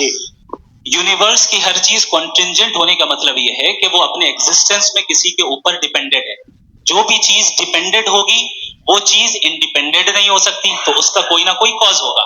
तो अब आप क्या समझते हैं कि ये इन्फिनिट रिग्रेस है, यानी कॉज पर कॉज, कॉज पर कॉज, कॉज पर कॉज, और कभी कोई यानी एंडलेसली चलता रहा? क्योंकि अगर ऐसा होगा तो हम तो एग्जिस्टेंस में आते ही नहीं। लॉजिकली ये मुत्तफक अलैह चीज है, मुत्तफक अलैह अग्रीड अपॉन। इस पे हमने एग्री किया था कि मुश्किल शब्द आएगा तो अर्थ बताना पड़ेगा। तो इन्फिनिट रिग्रेस तो पॉसिबल नहीं है, तो कहीं ना कहीं आपको रुकना पड़ेगा ऐसे नेसेसिटी। नहीं, कोई जरूरत नहीं रुकने की। किसने कहा रुकना पड़ेगा? आप रुकते खुदा पे। आप नहीं रुकते, आप कहते हैं वो हमेशा से, जब उस वक्त से है जब वक्त नहीं था। आप कहाँ रुकते हैं कि अब हुआ था वो, आप नहीं कहते। हम क्यों नहीं मान सकते कि यूनिवर्स जो है और बल्कि मल्टीवर्स जो है वो हमेशा से है, वो बनती है, बिगड़ती है। एक हमारे यहाँ एक चीज है ब्लैक होल, वो समेट लेता है वापस, फिर ब्लास्ट होता है, फिर फैल जाता है। और इसमें हमारी तो खैर कोई औकात ही नहीं है इंसान की। एक छोटे से जर्रे पे हम 50-60 साल की उम्र रखते हैं, जो करोड़ों अरबों साल की कायनात है उसमें, और पैदा भी निहायत ही बेहुदा वजह से हुए थे। तो इसमें ये सोचना कि इसकी वजूहात और ये क्यों है, ये डिपेंडेंट है, ये हम देख रहे हैं, क्या मालूम। आप सोचिए कि ये जो फैल रही है कायनात, ये कहाँ फैल रही है, ये कहाँ जा रही है, और ये फैल क्यों रही है। अरे बना ली थी तुमने, रुको भैया, काफी है। ये फैल क्यों रही है, ये और कौन सी कायनात जिसे मैं दूरबीन से देखता हूं तो 2 बिलियन लाइट ईयर पे है, उससे मेरा कोई वास्ता ही नहीं। 2 बिलियन ईयर यानी अगर मैं 80,000 माइल्स पर सेकंड से चलूं तो 20 करोड़ साल में वहां पहुंच जाऊंगा। इसकी जरूरत क्या थी। ये दुनिया, ये कायनात तो इंसान अशरफुल मखलूकात के लिए बनाई गई ना। तो ये सब ये टर्म समझ में नहीं आया, इसमें कोई खास समझने वाली बात थी नहीं। ये जो अल्टीमेट कहा यह जाता है कि ये जो पूरी यूनिवर्स है, ये जो दुनिया है, ये इंसान के लिए बनाई गई। अच्छा, ये सब इंसान के लिए, क्यों साहब, सही है ना। बिल्कुल, लेकिन इसका ये मतलब नहीं कि किसी चीज के पीछे रीजन आपको नहीं पता तो रीजन नहीं है, इसे कहते हैं नहीं, मुझे नहीं पता, लेकिन मेरी जिम्मेदारी नहीं है। वो बिल्कुल सही कहा था उसने, बर्टन रसल ने, आपने उसे मजाक में टाल दिया कि भाई आप एक दावा कर रहे हैं, मैं क्यों कहूं कि ये गलत है दावा, आप प्रूफ कीजिए, मेरे पे जिम्मेदारी ही नहीं है, मैंने थोड़ी कहा है, आप प्रूफ कीजिए कि ये सही है। आप आर्ग्यूमेंट ऑफ कंटिजेंसी का जवाब सवाल पूछना चाहेंगे, आप सवाल पूछना चाहेंगे मुफ्ती साहब से, क्योंकि ये क्रॉस एग्जामिनेशन का दौर है। आप जैसे पहले बोल रहे थे फेथ को लेकर कुछ, मैं ये पूछना चाहूंगा कि खुदा ने जो भी रेवल्यूशन किए हैं, एक मजहब के नहीं बहुत से मजहबों में की है, अलग अलग रेवल्यूशन है। कहीं कुछ एक बातें हैं, कॉन्ट्रडिक्शन भी है आपस में, कहीं कुछ आप कर सकते हैं, कहीं कुछ नहीं कर सकते। ऐसा नहीं है कि सबकी कोड ऑफ मॉरल एक है। तो ये किस्सा क्या है। अब आप ये देखिए कि मुझे कभी कभी लगता है कि जो फुटबॉल फाइनल होता है, लाखों लोग होते हैं, फिर वो टीवी कवर कर रही करोड़ों लोग, अगर उसमें खुदा की एक बूमिंग आवाज आ जाती, मैं गॉड हूं, तो सारे लोग अभी सुन लेते और टीवी पे भी सुन लेते, किस्सा खत्म होता। ये इतनी राजदारी क्या है कि तुम सामने उत्तर सबूत दे दो हमें सॉलिड। ये कह साहब ये यूनिवर्स कैसे बनी, इससे मसला क्या हल होगा। मैं पूछूंगा आपसे खुदा कैसे बना, क्यों नहीं पूछूंगा कैसे बना, बल्कि वो तो कायनात से कहीं ज्यादा इंटेलिजेंट है, कायनात से कहीं ज्यादा कॉम्प्लेक्स जी, वो हमेशा से। आप कहेंगे मैं मान लूंगा। अच्छा, दोयम वो कादिर मुतलक, यानी कादिर मुतलक का मतलब ओमनीपोटेंट, जो चाहे कर सकता है, आपको नौकरी दिलवा सकता है, आपकी अच्छी जगह शादी करवा सकता है, आपके पड़ोसी का मुकदमा हरवा सकता है, आपको जिता सकता है, सब काम करता है। थोड़ा सा माइक वो इस दुनिया को चला कैसे रहा है, ये दुनिया कैसे चल रही है, आपको इस पे हैरत नहीं होती। या कयामत के बाद कभी एक जस्टिस होगा, जब ये बच्चा मर चुका होगा जिसकी धज्जियां उड़ गई बम से, इसको इंसाफ मिलेगा सब। अच्छा, अब जवाब दो। हाँ जी, मैं इसीलिए आप ही तो सबसे पहले आपने रेवलेशन और स्क्रिप्चर्स की बात की, इस पे मैं बात कर सकता हूं, लेकिन आज नहीं करूंगा चूंकि वक्त कम है, कभी और इस पे डिस्कस करेंगे। मैं तैयार हूं उस पे भी बात करने के लिए। ये अभी से राउंड 2 की भूमिका तय हो रही है। डज गॉड एग्जिस्ट, राउंड 2 जी। चूंकि आज गॉड के एग्जिस्टेंस पे बात है, तो मैं उसी के रिलेटेड जो है आपके सवालात को एंटरटेन भी करूंगा और मैं भी पूछूंगा।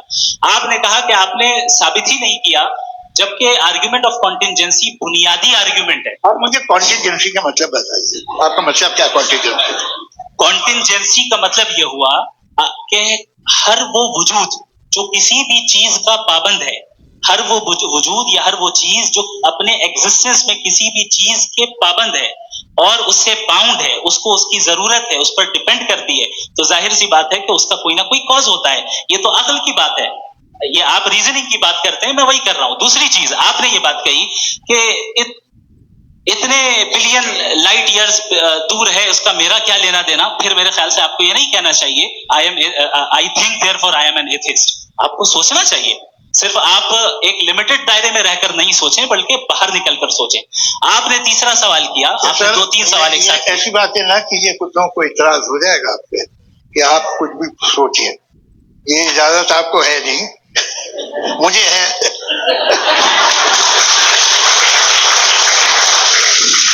जी, आपने प्रॉब्लम ऑफ इविल के ताल्लुक से सवाल किया और बार बार आप एक लफ्ज रिपीट कर रहे हैं कि ओमनीपोटेंट गॉड है, ऑल पावरफुल गॉड है।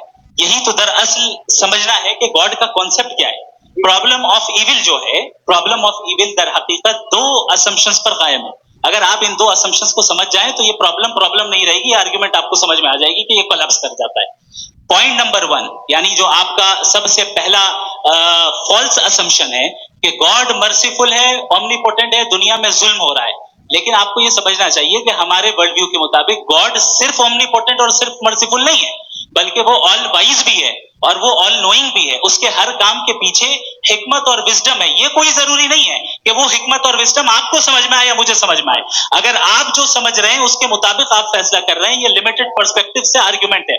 और इस चीज को हम अपनी दुनिया में, अपने लाइफ में, डेली लाइफ में इस प्रिंसिपल को एक्सेप्ट करते हैं। हम जब किसी डॉक्टर के पास जाते हैं, डॉक्टर के पास जाकर वो अगर उसने हमें कोई दवाई दी है, तो हम ये तो नहीं कहते कि जब तक आपके पास जितना नॉलेज और जितना विजडम नहीं है, आपने क्यों ये दवाई दी है, तब तक हम इस चीज को एक्सेप्ट नहीं करेंगे। नहीं कहते, हम उसकी अथॉरिटी को तस्लीम करते हैं। क्यों? क्योंकि उसकी हम जानते हैं कि वो नॉलेजेबल है, वो विजडम वाला है, हमसे ज्यादा नॉलेज और हमसे ज्यादा विजडम है। बताएं सर। डॉक्टर में और खुदा में बड़ा डिफरेंस है।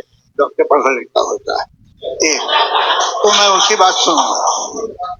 तो ये नहीं, कुछ जवाब तो ये नहीं है सर प्लीज, आप अगर सब ऑडियंस से बोलने लगेंगे तो फिर मतलब नहीं सिविलाइज्ड बहस का। मतलब आप ये कहें कि क्योंकि आप डॉक्टर पे बिलीव करते हैं इसलिए खुदा पे बिलीव किए, क्या ये मिसाल आपको समझाने के लिए आर्गुमेंट है, इस पे आपको इतराज नहीं है। तो सिंपल बात ये है कि मैं अगर ये यकीन करूं कि ओमनीपोटेंट उसकी मसलहत है, ये जो बच्चे मर रहे हैं ये मसलहत है, मुझे नहीं चाहिए इस मसलहत। उसकी मसलहत नहीं, यही तो समझना है, मतलब एक्सपीरियंस। अच्छा, इस आपने अभी मेरी बात पूरी सुनी नहीं। मैंने कहा आपका पूरा आर्ग्यूमेंट 2 फॉल्स असम्पशंस पर है। एक फॉल्स असम्पशन मैंने बता दिया, दूसरा फॉल्स असम्पशन ये है कि इस दुनिया में इविल के होने का कोई गुड रीजन नहीं है, जबकि हमारे पास बाज रीजंस मौजूद हैं, हमारे पास बाज वजूहात मौजूद हैं। अगर इस दुनिया में इविल ना हो तो आप गुड को डिफाइन कैसे करेंगे? अगर जुल्म ना हो आप इंसाफ को समझेंगे कैसे? अगर तारीकी ना हो तो आप लाइट को समझेंगे कैसे? बहुत अच्छे। अभी और सुन लें, अभी और बाकी है। ये तो बात बहुत पसंद आई साहब कि जब तक रेप ना हो तब तक औरतों की इज्जत का ख्याल आपने मेरा जवाब पूरा सुना ही नहीं। जब तक के बच्चों का कत्ल ना किया जाए तब तक आपको बच्चों की मासूमियत की इज्जत। आपने पूरा जवाब सुना ही नहीं। क्या बात, क्या आपने नुक्ता निकाला? आपने पूरा जवाब सुना ही नहीं। आप सुन लें, मेरी बात सुन लें। ये मैंने आपको एक चीज बताई। दूसरी चीज, इस दुनिया में हम आए हैं टेस्ट के लिए, हमारा टेस्ट हो रहा है और हर इंसान का अलग अलग अंदाज में टेस्ट होता है। और इस दुनिया में अगर इविल मौजूद है तो वो इविल जरिया है हमारे अंदर ह्यूमन नोबल क्वालिटीज को डेवलप करने का और अलग अलग फील्ड में प्रोग्रेस करने का। और अगर हमारे अंदर और इस दुनिया में इविल नहीं होता तो बताइए टेस्ट का मतलब क्या होता? अगर मैं अपने स्टूडेंट को एमसीक्यूज दूं और उसमें सिर्फ राइट आंसर लिख कर दे दूं और कहूं तुम्हारा टेस्ट हो गया, ये मीनिंगलेस है। इस दुनिया में अगर हम टेस्ट के लिए आए हैं तो जाहिर है गुड एंड इविल दोनों मौजूद है। तो अगर गुड एंड इविल दोनों मौजूद है तो ये इविल भी खुदा का बनाया हुआ है। जी हाँ, खुदा का बनाया हुआ है। लेकिन अच्छा, चलो अच्छी बात। जी बिल्कुल, तो बिल्कुल खुदा ने बनाया। अभी तो ये है कि जो मेजॉरिटी है दुनिया में वो इविल है, तो ये खुदा एक्चुअली इविल के साइड पे लग रहा मुझे। बिल्कुल भी मेजॉरिटी में तो वो है। क्या बात कर रहे हैं भाई आप? कोई भी जो मुंसिफ होगा, चाहे आपका अपना घर हो जिसके आप सबसे बड़े हैं, चाहे आपकी ऑर्गेनाइजेशन हो जो आप चलाते हैं, वहां पर आप इवन रखेंगे साबित करने को कि बाकी लोग शरीफ हैं? मेरी बात क्या सुनिए, ये आर्ग्यूमेंट ही गलत है? अगर- कि जब तक के कोई इवन नहीं होगा तब तक के शरीफ आदमी शरीफ नहीं लगेगा। अगर एग्जामिनर गलत ऑप्शन दे रहा है तो एग्जामिनर इविल नहीं हो गया, जो गलत ऑप्शन को सेलेक्ट कर रहा है वो फेल होगा। क्रिएटर ने इविल को बनाया है लेकिन वो इविल नहीं है। अच्छा सुनिए मेरी बात, let me complete sir.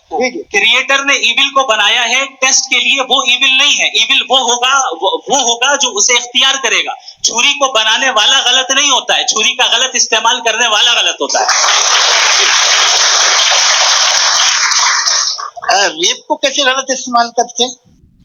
Rape इंसान के फ्री विल का नतीजा है। ये रेप कैसे गलत इस्तेमाल होता है? ये अब सुन ले गलत इस्तेमाल होता हाँ मैं बता रहा हूँ, कैसे गलत मैं बता रहा हूँ जी। कि जो इविल इस दुनिया में मौजूद है उसके कई सारे तरीके हैं। एक तरीका इंसान का अपना फ्री विल है। अब अगर कोई रेपिस्ट रेप कर रहा है तो इसका गॉड का कसूर नहीं है, वो अपने फ्री विल का गलत इस्तेमाल कर रहा है, उसको सजा मिलनी चाहिए। अच्छा। और उसी के लिए जहन्नम बनाई गई है। ये फ्री विल का भी बड़ा चक्कर है।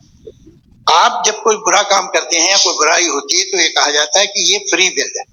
7 billion free wills are moving on this planet. 7 billion free will. और एक आदमी अपनी फ्री विल से मुझे कत्ल कर दे तो मैं खुदा की मर्जी से मरा हूं कि इसकी फ्री विल की वजह से? मेरी मौत खुदा के हाथ है या ये फ्री विल वाले के हाथ है? खुदा ने फ्री विल का निजाम बनाया है और उस निजाम का गलत इस्तेमाल करके कोई आपको मार रहा है, इस्तेमाल करके मेरा कत्ल कर देता है। अब मेरी मौत का जिम्मेदार कौन है? वो इंसान जिम्मेदार है वो इंसान। जी। ये कहना कि और उसको सजा मिलेगी। तो अब आप आगे चलिए कि ये तय करना कि अल्लाह ही या अल्लाह खुदा ही जिंदगी देता है, खुदा ही मौत देता है, ये गलत है।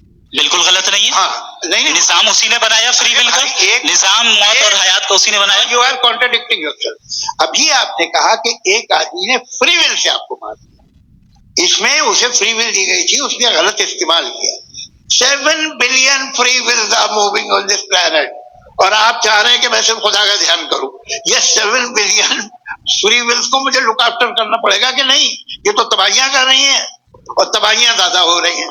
बिल्कुल। तो अगर आप बताएं अगर खुदा नहीं है फॉर एग्जाम्पल, हाँ। तो आप इविल को कैसे डिसाइड करेंगे? यानी how can you define evil objectively without God? देखिए दुनिया में 2 तरह के जानवर हैं। एक जो अकेले रहते हैं जंगल में और एक जो ग्रुप्स में रहते हैं।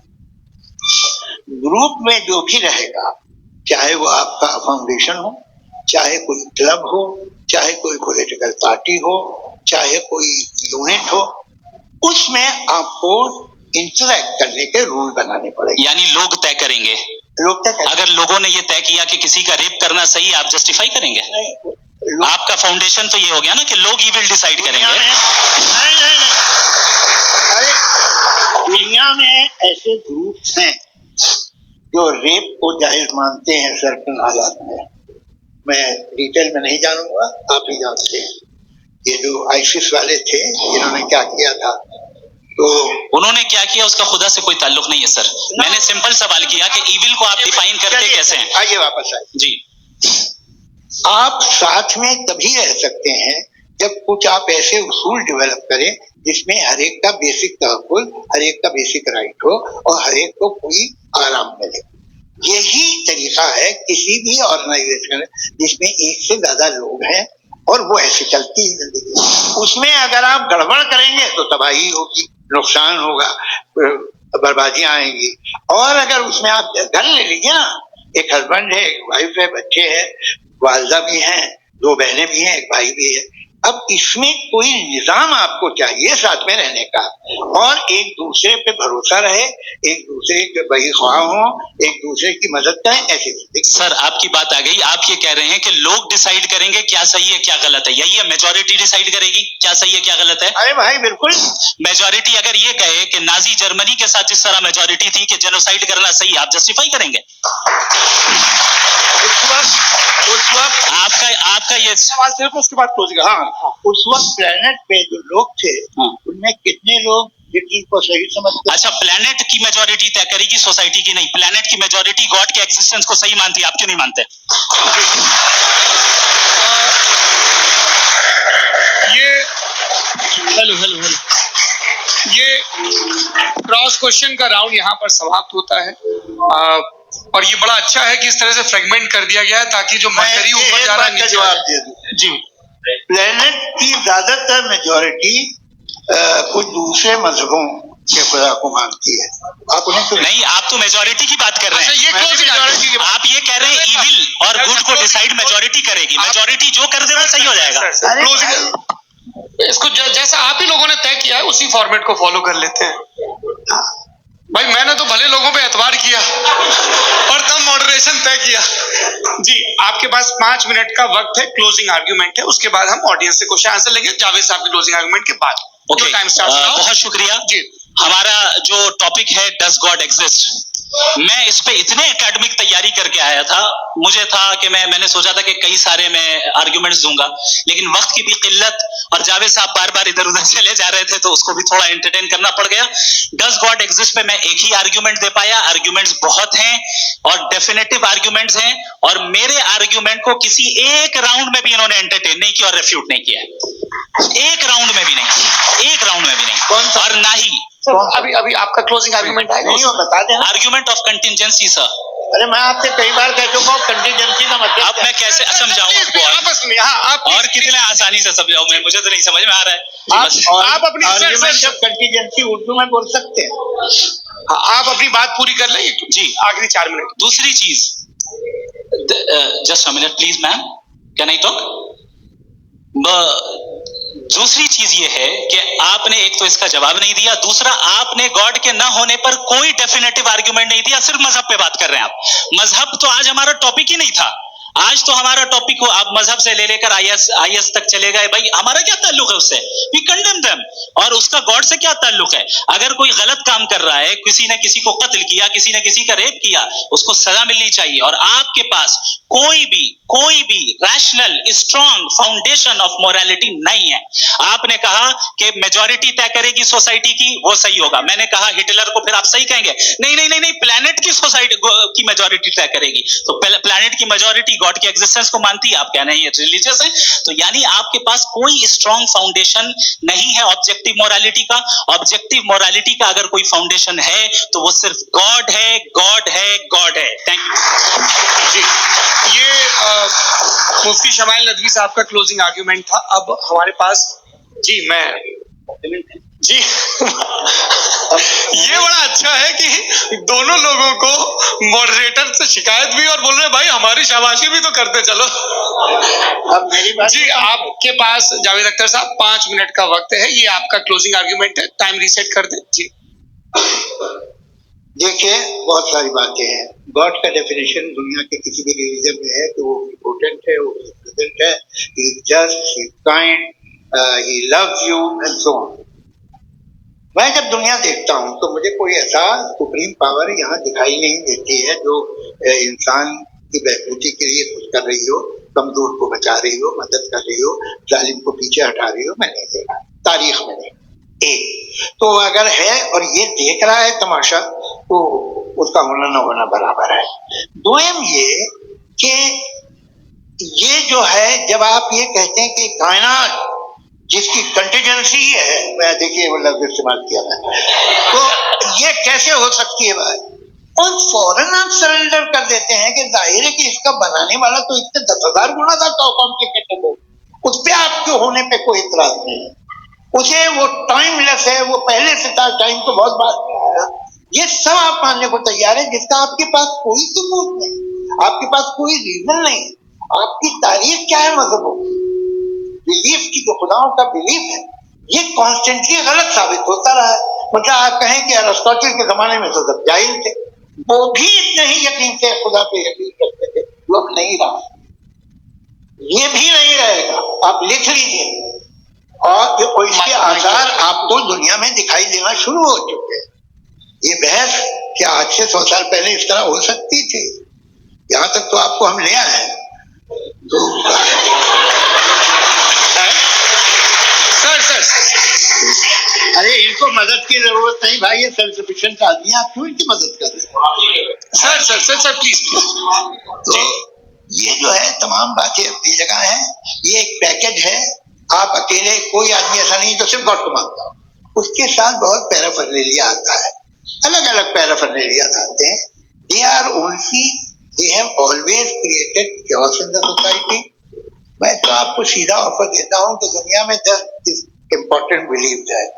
आप एक मानते हैं, 9 नहीं मानते. 9 में आप एथियस्ट हैं, 9 को आप बिल्कुल रीजनेबली मेरी तरह देखते हैं. तो 90 मजहबी आदमी भी 90% एथियस्ट है. वो दूसरे खुदा नहीं मानता, एक खुदा मानता है अपना वाला, बाकियों को कहता है गलत है. अगर आप मानना ही बंद कर दे तो आपका 10% चांस है कि आप सही हैं और 90% चांस है कि आप गलत हैं. मेरा मशवरा है, आप मानना छोड़ दीजिए तो 50% चांस होगा कि आप सही हैं और 50% चांस होगा, 40% आप गेन करेंगे बाय बिकमिंग एन एथियस्ट.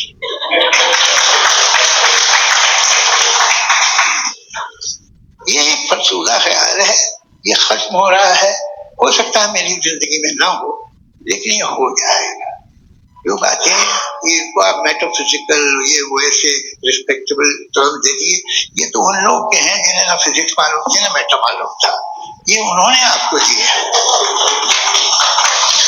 जी बहुत शुक्रिया आप दोनों लोगों का. और अब इस बातचीत का आखिरी राउंड शुरू होगा, डज गॉड एग्जिस्ट की ये बहस मुफ्ती शमाइल नदवी और जावेद अख्तर साहब के बीच.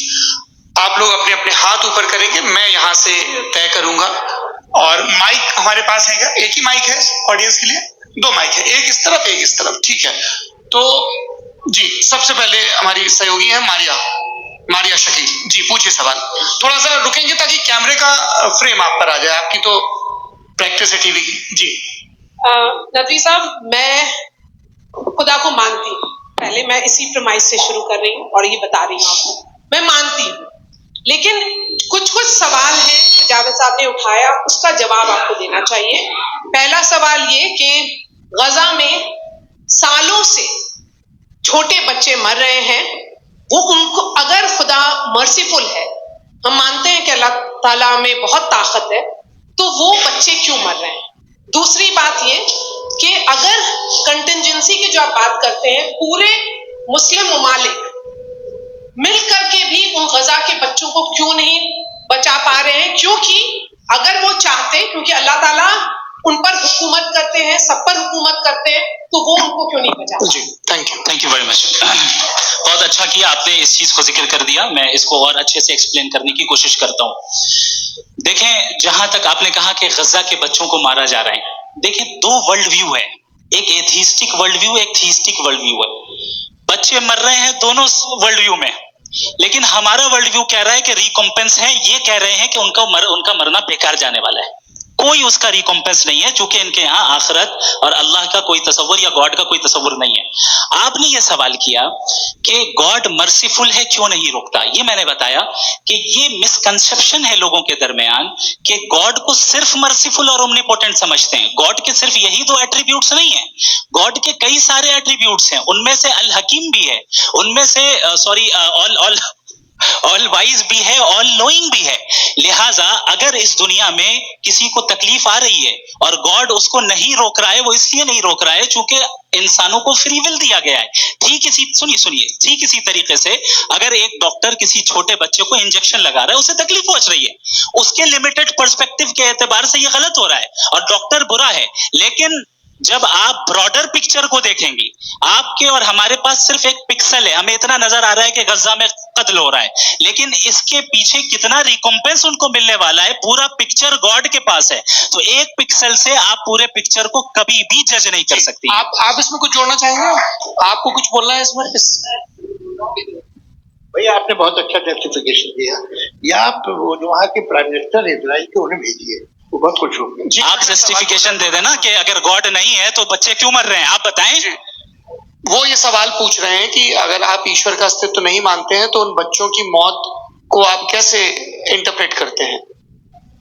भाई ये दुनिया जो है, जो ताकतवर लोग होते हैं वो एक नाइंसाफी करते हैं. तो ये अच्छा काम है. आपके नजदीक तो नेचर नाइंसाफी पे मबनी है. अरे मेरे भाई, आप नेचर की कहाँ बात करना, तो इंसान की बात. तो फिर जब मैं इंसान की बात कर रहा था, आप नेचर की बात करने लगे. Cross examination. मुझे बोलने नहीं देंगे तो अलग बात है, आप बोलिए. मुझे नहीं, ये क्रॉस एग्जामिनेशन तो लेने दीजिए. जी बोलिए. क्या बात. बात यह है कि ह्यूमन सोसाइटी तभी साथ में रह सकती है जब वो मोहब्बत से, एकता से, एक दूसरे के एहतराम करते रहे। इसके अलावा पॉसिबल नहीं, अकेले तो इंसान रह नहीं सकता। वहां पर कुछ लोग हैं जो फाउल करते हैं। वो फाउल हमेशा से तारीख में होता है। आज ये हो रहा है, जो हो रहा है बहुत बुरा हो रहा है, बहुत जालिमाना है, बहुत जाबराना है। उसको आप कहें कि ये बच्चों को कॉम्पनसेशन मिल जाएगा या इसकी इंजेक्शन है, इंजेक्शन तो हेल्थ के लिए किया जाता है। आप ये कह रहे हैं कि ये बच्चों की जो धज्जियां उड़ रही हैं ये इंजेक्शन है, ये टेस्ट है, ये टेस्ट है, और उस टेस्ट में उनको ऐसा रिकॉम्पेंस मिलेगा जो आपके तस्वुर के बाहर है। ये आप 3 बरस के बच्चे को बारूद से उड़ा के टेस्ट ले रहे हैं। वाह, वो नहीं ले रहा है, खुदा नहीं उड़ा रहा है, इजराइल उड़ा रहा है जी। ये तो उसको अगला सवाल लेते हैं। अगला सवाल लेते हैं प्रोफेसर पुरुषोत्तम अग्रवाल। मुफ्ती साहब, एक निवेदन आपसे कि कम से कम थोड़ा सा माइक क्लोज एक रिलीजियस और फिलोसफिकल कर मैम प्लीज। एक रिलीजियस और फिलोसफिकल ट्रेडिशन है जो ब्रह्मांड को यानी यूनिवर्स को ही अंतिम मानती है। सर्वम खलु इदम ब्रह्मम, this is Chandogya Upanishad, and it completely rules out the existence or necessity, आपके शब्दों में necessity of a creator. The creation itself is the creator. तो एक मिनट प्लीज। दूसरा जो सवाल आपने अभी, जो आप बार बार कह रहे हैं कि भगवान विद्वान भी है, वाइज, सब जानने वाला, तो अगर विजडम में दुनिया भर के पापों और अत्याचारों को बर्दाश्त करना शामिल है, तो फिर इसका मतलब ये हुआ कि अगर मैं फ्री विल से उसको अपोज करता हूं तो ईश्वर की विजडम और मेरी फ्री विल में कॉन्ट्राडिक्शन है। Because when I am opposing whatever is happening in Gaza, then I am opposing the God's will और God's wisdom। जवाब लेते हैं। तो गॉड की विजडम में, एक मिनट सर प्लीज सर, ये एक जुमला, गॉड की विजडम है कि गाजा में जो कुछ हो रहा है वो हो रहा है, मैं उसको अपोज कर रहा हूं, तो मैं गॉड की विजडम के खिलाफ जा रहा हूं। एक सवाल। दूसरा ये, नहीं, आपने 2 ऑलरेडी। सर आप और सवाल कर लें, लेकिन मुझे 2 जवाब दे। पहले आपने ये कहा, सुनिए मेरी बात सुनिए। इजराइल के मुताबिक तो ठीक हो रहा है ना? नहीं हो रहा है, ठीक नहीं हो रहा है। मैं बता रहा हूँ क्या हो रहा है। आप तशरीफ रखिए, मैं बता रहा हूँ क्या हो रहा है। Let me complete please. एक सेकंड गाइस, ये देखिए, ऐसा है कि ये सब बड़ा आपस में विचार विमर्श के बाद ये तय हुआ था कि कुछ नियम बना लिए जाएं ताकि एक टाइम बाउंड बातचीत चले। और भाई साहब, आप बड़ा जरूरी काम कर रहे हैं लेकिन कैमरे के फ्रेम में आके उस काम को गड़बड़ कर दे रहे हैं। ठीक है गुरु, अब मेरे को कहीं का गुस्सा कहीं निकालना था, सॉरी। नहीं, कोई गुस्सा नहीं है जी। तो प्रोफेसर ने सवाल पूछे, आप उनके जवाब, और थोड़ा ये सब लोग थोड़ा ख्याल रखें भाई, सवाल संक्षिप्त रखें जी। आपने 2 सवाल किया। सबसे पहला ये कहा कि हमारे पास ये कॉन्सेप्ट है कि ये यूनिवर्स खुद नेसेसरी बीइंग है, creation itself is the creator. How irrational is this कि मैं एग्जिस्ट करूंगा बाद में, लेकिन अभी एग्जिस्ट कर भी रहा हूं, यानी एक ही टाइम में एग्जिस्ट भी कर रहे हैं, नहीं भी कर रहे हैं। This is not true. दूसरी चीज, आपने कहा कि अगर इजराइल में, सॉरी माफ कीजिएगा, Israel doesn't exist, occupied Palestine में अगर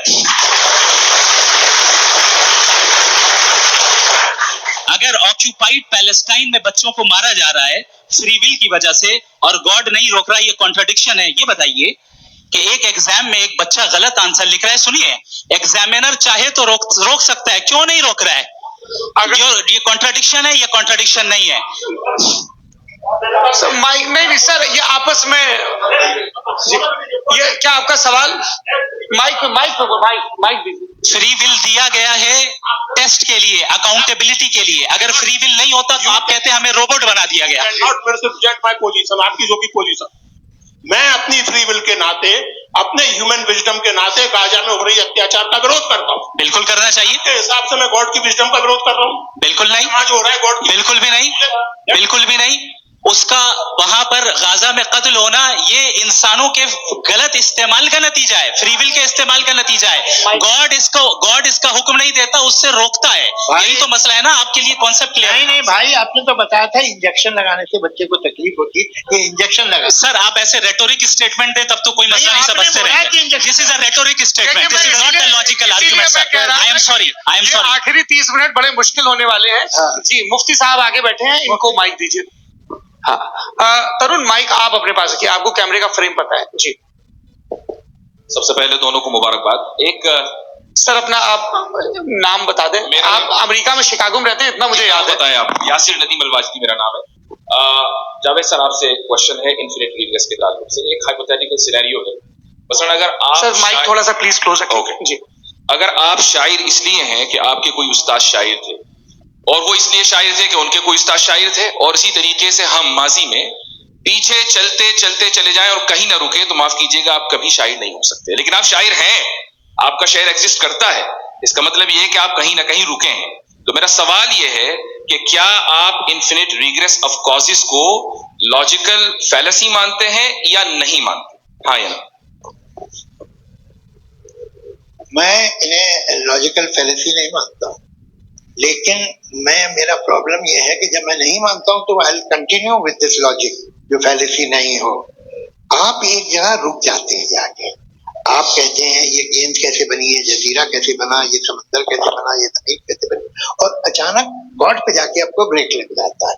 एक बार आप सवाल नहीं करते कि भाई इनको बनाने वाला तो इनसे भी कॉम्प्लिकेटेड हो, वो कैसे बना, उसके बारे में आपने इत्मीनान कर लिया वो हमेशा से। तो अगर आप उसे हमेशा से मानते हैं तो फिर ये मान लीजिए कि कायनात हमेशा से, क्या तकलीफ जी है? अच्छा सर क्यों नहीं होता? मैं बताऊं प्लीज। मिसाल की आपके शेर, आपका शेर कभी वजूद में आता अगर शायर इसी तरह चलते रहेगा हमेशा। जी माइक मेरे ख्याल से इन्फिनिट रिग्रेस का कॉन्सेप्ट क्लियर नहीं हो पाया सर, रहने दें, लेट्स मूव ऑन। ठीक है। हाँ थोड़ा सा मॉडरेटर का भी ख्याल रखें। नहीं आपने तो रखा है, आपने रखा है। यहाँ पे गौहर रजा साहब हैं, वो भी एक सवाल पूछना चाहते हैं। माइक यार नीचे तो ऑन कर दिए नहीं। पहले तो ये कह दूं कि मैं उन बच्चों से शर्मिंदा हूं जिनको गजा में कत्ल किया गया, क्योंकि हमारे होते हुए कत्ल किया गया। लेकिन उससे ज्यादा शर्मिंदगी इस बात से हुई कि मुझे लगा कि मुफ्ती साहब उसको जस्टिफाई कर रहे हैं। बिल्कुल भी नहीं, आप बहुत ही गलत। मुझे लगा मैं गलत हो सकता हूं। बिल्कुल गलत। मैं सवाल पूछ रहा हूं। सवाल मैं सवाल अगर पूछ रहा हूं। मैं जावेद भाई से डिसएग्री करता हूं। एक सेकंड देखिए, अगर देखिए एक सेकंड आप सर वेट अरे आप कुछ मेरे पहले मुझे अपनी बात कह लेने दीजिए। अगर ऑडियंस तय करेगी तो फिर मॉडरेटर का मतलब नहीं। मेरा आप सबसे ये कहना है, ये बहस दो लोगों के बीच में है, एक तरफ मुफ्ती साहब, एक तरफ जावेद साहब। पिछले 1.5 घंटे से ये लोग अपने अपने तर्क रख रहे हैं। आपकी इनसे इत्तेफाकी हो सकती है, ना इत्तेफाकी हो सकती है। मेरे उस्ताद मुझे सिखा गए हैं कि मुखामुखम में असहमति की गुंजाइश बची रहनी चाहिए। अगर मैं आपकी बहुत इज्जत करता हूं गौहर साहब, आपने जो कमाल की किताबें लिखी साइंटिफिक टेम्परामेंट, लेकिन मेरी ये गुजारिश है आप सबसे कि यदि आप इन लोगों ने जो बोला उन पर टिप्पणियां करेंगे तो ना वक्त की पाबंदी रहेगी ना वॉन्शास। आप सवाल पूछ लें, उस सवाल में जो बात आ जाए वो आ जाए। मैं जावेद साहब से डिसएग्री करता हूं, इसलिए जावेद साहब से सवाल पूछ रहा हूं। आपका सवाल जावेद अख्तर साहब से। और सवाल ये है मेरा कि जावेद साहब ने कई बार लॉजिक का इस्तेमाल किया कि साइंस में लॉजिक है और रिलीजन में लॉजिक नहीं। मेरा ख्याल ये है कि रिलीजन में भी लॉजिक है, लेकिन उस लॉजिक की बेसिस ये है कि आप रुक जाते हैं, जिसका जिक्र जावेद साहब ने बार बार किया, यानी खुदा के तस्वुर पे आते हुए, गॉड के तस्वुर पे आते हुए रुक जाते हैं। और इसमें सवाल पूछना मतलब फॉरबिडन होता है। सवाल यह है कि क्या जावेद साहब इससे एग्री करते हैं कि साइंस की लॉजिक अलग है और रिलीजन की लॉजिक अलग है? बताइए सर। देखिए 3 चीजें हैं, साइंस है, एक है मंतिक है, इस्तिदलाल है, और एक जो है कुछ भी नहीं है, फेथ है, अकीदा है। मैं अकीदे की लॉजिक का कायल नहीं हूं। मुझे आप इस्तिदलाल से, लॉजिक से, सिस्टम से समझाइए, मैं मानने को तैयार हूं, मेरा क्या नुकसान होगा। लेकिन ये कि अकीदे पे मैं नहीं जा सकता। अकीदे का मतलब है कि तुम ये मान लो, सवाल ना करो, ये नहीं। आप सारी बातें करके, बड़ी साइंटिफिक बातें करके एक जगह जाके खुदा के वजूद पे रुक जाते, सरेंडर कर देते। मैं सरेंडर करने को तैयार हूं। जी ये आगे सर बैठे हुए हैं, इनको माइक दीजिए। भाई वो आप पूछना चाह रहे थे ना? हाँ नहीं थैंक यू जी। आपका नाम? आसिम इफ्तिखार। आसिम जी, पूछिए। सर से सवाल है कि आपने अपने ग्रुप से माइक थोड़ा करीब है। अपने क्लोजिंग स्टेटमेंट में बात कही थी कि मजहब का जो फ्यूचर है वो ज्यादा दिन नहीं जाने वाला है, लेकिन मैं देख पा रहा हूँ कि जो ऑक्सफोर्ड यूनिवर्सिटी की एक स्टडी है 2011 में हुई है, जिसके 50 एकेडमिशियंस ने इसको अंजाम दिया था, उसमें वो ये कहते हैं कि जो फेथ इन गॉड है वो इनबिल्ट है ह्यूमन नेचर के अंदर, जिसको हम कहते हैं फितरत के अंदर शामिल है वो। और वो ये कहते हैं कि अगर कोई ये समझता है कि मजहब को वो खत्म कर देगा तो ये उसकी गलत फहमी है। तो आप इसके बारे में, इस स्टडीज के बारे में क्या कहते हैं? ठीक, मैं उनसे एग्री नहीं करता हूँ। वो कौन से प्रोफेसर होंगे? उनके पास डेटा है, इन्होंने डेटा के बेस होगा। डेटा क्या हो सकता है? फ्यूचर का डेटा तो नहीं हो सकता ना उनके पास, प्रेजेंट का डेटा हो सकता है। डेटा आपने सुना 100 साल पहले का बात का डेटा? मैंने तो नहीं सुना आज तक। तो आज उनकी ये राय है और हो भी रहा है, ठीक है। दुनिया में तरह तरह की राय है लोग, लेकिन मैं समझता हूँ कि वक्त के साथ इंसान ज्यादा से ज्यादा रीजनेबल और लॉजिकल होता जा रहा है। आज आप देखिए वेस्टर्न यूरोप में क्या परसेंटेज है नॉन बिलीवर की, बहुत हाई। वहाँ चर्च खाली पड़े होते हैं। तो अल्टीमेटली तो इंसान कोई ऐसी बात बहुत अरसे तक नहीं मान सकेगा, चाहे गलत या सही, जो उसे उसके दिमाग को, उसके जहन को, उसकी लॉजिक को अपील करे। वो कह रहे हैं तो ऑक्सफोर्ड के होंगे, तो कैम्ब्रिज के होंगे, मुझे क्या लेना देना। उनका डेटा मुस्तकबिल का नहीं हो सकता है। जी दीपक, हाँ कुछ मैं आऊंगा, अभी पीछे की साइड भी आऊंगा, माइक वहीं भेजूंगा 2-3 साल के लिए। जी जावेद साहब, आपसे सवाल है। नमस्ते। अरे भाई सर, अगर आप ही लोग को तय करना है तो फिर 200 लोग तय कर लेंगे। नहीं sir, please don't do this sir. Everybody has a right sir, but we can only take selected questions. Sir ये यंग लोग भी हैं तो इनकी ये अब उतने यंग, भाई आप यंग हैं कि नहीं है? वो कह रहे हैं वो भी यंग हैं साहब, आप उनकी नौजवानी पर दावा उनको ही करने थे। हाँ मुफ्ती साहब आप यंग, हाँ पूछे। अरे भैया सर मेरा सवाल ये है, जब तो पूछो। जी नहीं, बस आपसे एक सवाल है। जैसे थीस्टों के पास, अपने जो ईश्वर को मानते हैं उनके पास अपने सोशल गेट टुगेदर्स हैं। 5 रोज़ क्रिसमस आने वाला है, होली है, दिवाली है, ईद है। एथिस्ट क्या ऑफर कर रहे हैं? मतलब मैं इनकी दुकान से बुरमा आना चाहता हूँ उस तरफ, पर मैं अट्रैक्ट नहीं हो पा रहा हूँ। सोशल गेट टुगेदर्स क्या है आपके पास? वो ये कह रहे हैं कि जो धार्मिक लोग हैं, अलग अलग धर्म के लोग, उनके उत्सव त्योहार कॉन्ग्रेगेशन बहुत हैं। अब आपको मैं एक सुनाता हूँ, यहाँ हिस्टोरियन भी बैठे हैं। फैजुल्लाह जी आप बताइएगा सही है क्या? ये एक कॉन्स्टेंटाइन, एक ग्रीक रोमन बादशाह था, जो क्रिश्चियनिटी आने के 400 साल बाद उसने डिसाइड किया कि मैं क्रिश्चियन हो जाऊंगा, मेरी पूरी स्टेट हो जाएगी। उस जमाने में ऐसे ही होता था, राजा जो धर्म इख्तियार करता था वो जनता भी कर लेती थी।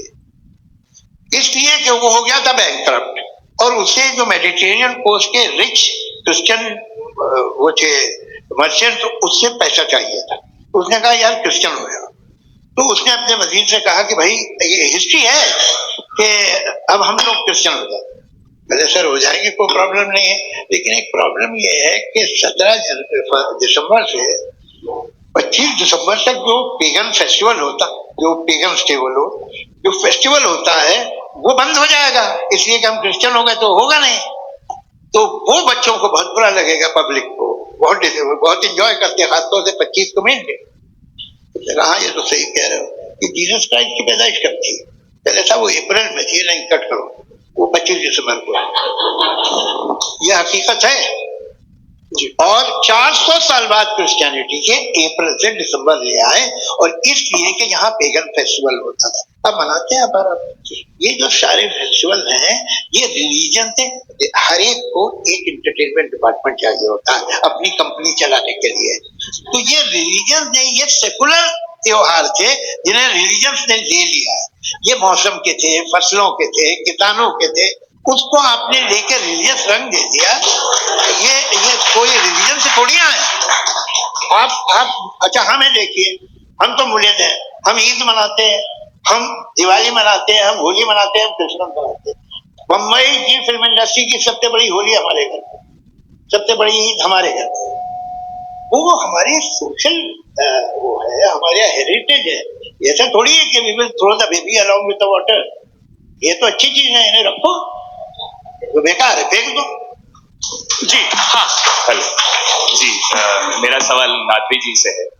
जैसा कि आपने बोला कि गॉड टाइम के भी परे हैं और गॉड इतनी कॉम्प्लेक्स चीज है कि उसे ह्यूमन माइंड समझ नहीं सकता, और गॉड ने अर्थ पे फ्री विल भी दे दी है, तो आप अपना वक्त जाया क्यों कर रहे हैं गॉड के बारे में बात करके? अपन को तो बात करनी चाहिए कि सोसाइटी को बेहतर कैसे करें। जी, मैं गॉड वही बताता है सोसाइटी को कैसे बेहतर करें। अभी मैं आपका जवाब देता हूं। आपने कहा कि टाइम पे वो एग्जिस्ट नहीं करता, सो मेरा सवाल ये है कि जैसा आपने बोला कि गॉड बहुत ही कॉम्प्लेक्स चीज है, मैंने कहा ही नहीं कि कॉम्प्लेक्स है, तो आपके अल्फाज है। कॉम्प्लेक्स का लफ्ज गॉड के लिए सुइटेबल नहीं है। क्यों? क्योंकि कॉम्प्लेक्स वो चीजें होती हैं जो ऑब्जेक्ट हो। God is not an object जिसको आप इंस्ट्रूमेंट के जरिए लेबोरेटरी में जाके टेस्ट करें, oh it's very complex. No, वो कोई कार का इंजन नहीं है। मेरा वो फिलोसॉफिकली नेसेसरी बीइंग ऐसी बीइंग है जो सिंपल बीइंग है। हाँ, आप उसको मुकम्मल तौर पे उसकी तमाम हिकमतों को जान ले और हर चीज को जान ले, ये पॉसिबल नहीं है, क्योंकि वो ऑल वाइज है, आप ऑल वाइज नहीं है, और वो खुदा है, वो आपको सारी चीजें बता दे, ये जरूरी नहीं। मेरा सवाल ये नहीं था, मेरा सवाल ये था कि जब गॉड इतना परे है इस दुनिया से कि उसने अर्थ पे फ्री विल भी दी है, हम सब ह्यूमंस की फ्री विल है, और जो सोसाइटी में हो रहा है वो अपन लोग डिसाइड करेंगे, तो अपन लोग डिसाइड नहीं करेंगे ना, अपन लोग डिसाइड नहीं करेंगे। गॉड जो है, गॉड ने वो उसकी जात, उसकी एग्जिस्टेंस टाइम एंड स्पेस से परे है, लेकिन वो हमारा टेस्ट ले रहा है और उसी गॉड ने हमें बताया कि तुम्हें क्या करना है क्या नहीं करना है, तो जाहिर है उस गॉड की बात सुनेंगे ना। वो पीछे एक चश्मा लगाए जो मैम खड़ी हैं, उनको दीजिए। हाँ, आप जी जी बिल्कुल आएंगे। देखिए, मैं कोशिश कर रहा हूँ सब तरफ जाने की। हाँ, उनको दीजिए माइक जी।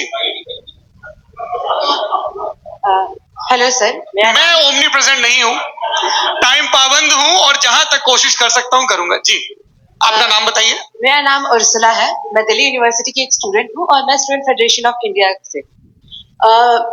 मेरा सवाल मुफ्ती जी से है कि इस हॉल के इस कमरे में बैठ के हम लोग रेप की मोरालिटी के बारे में फिलोसफिकली बात तो कर सकते हैं, बट असलियत ये है कि रोजमर्रा की जिंदगी में औरतें रेप के थ्रू गुजरती हैं, और हम लोग सिर्फ नंबर्स पे इस तरह नहीं देख सकते, क्योंकि कितनी औरतें हैं इन कंट्रीज में जहां पे आप बता रहे हैं कि केसेस कम हैं, जिनका एक्सेस है कि वो जाके केस फाइल कर सके।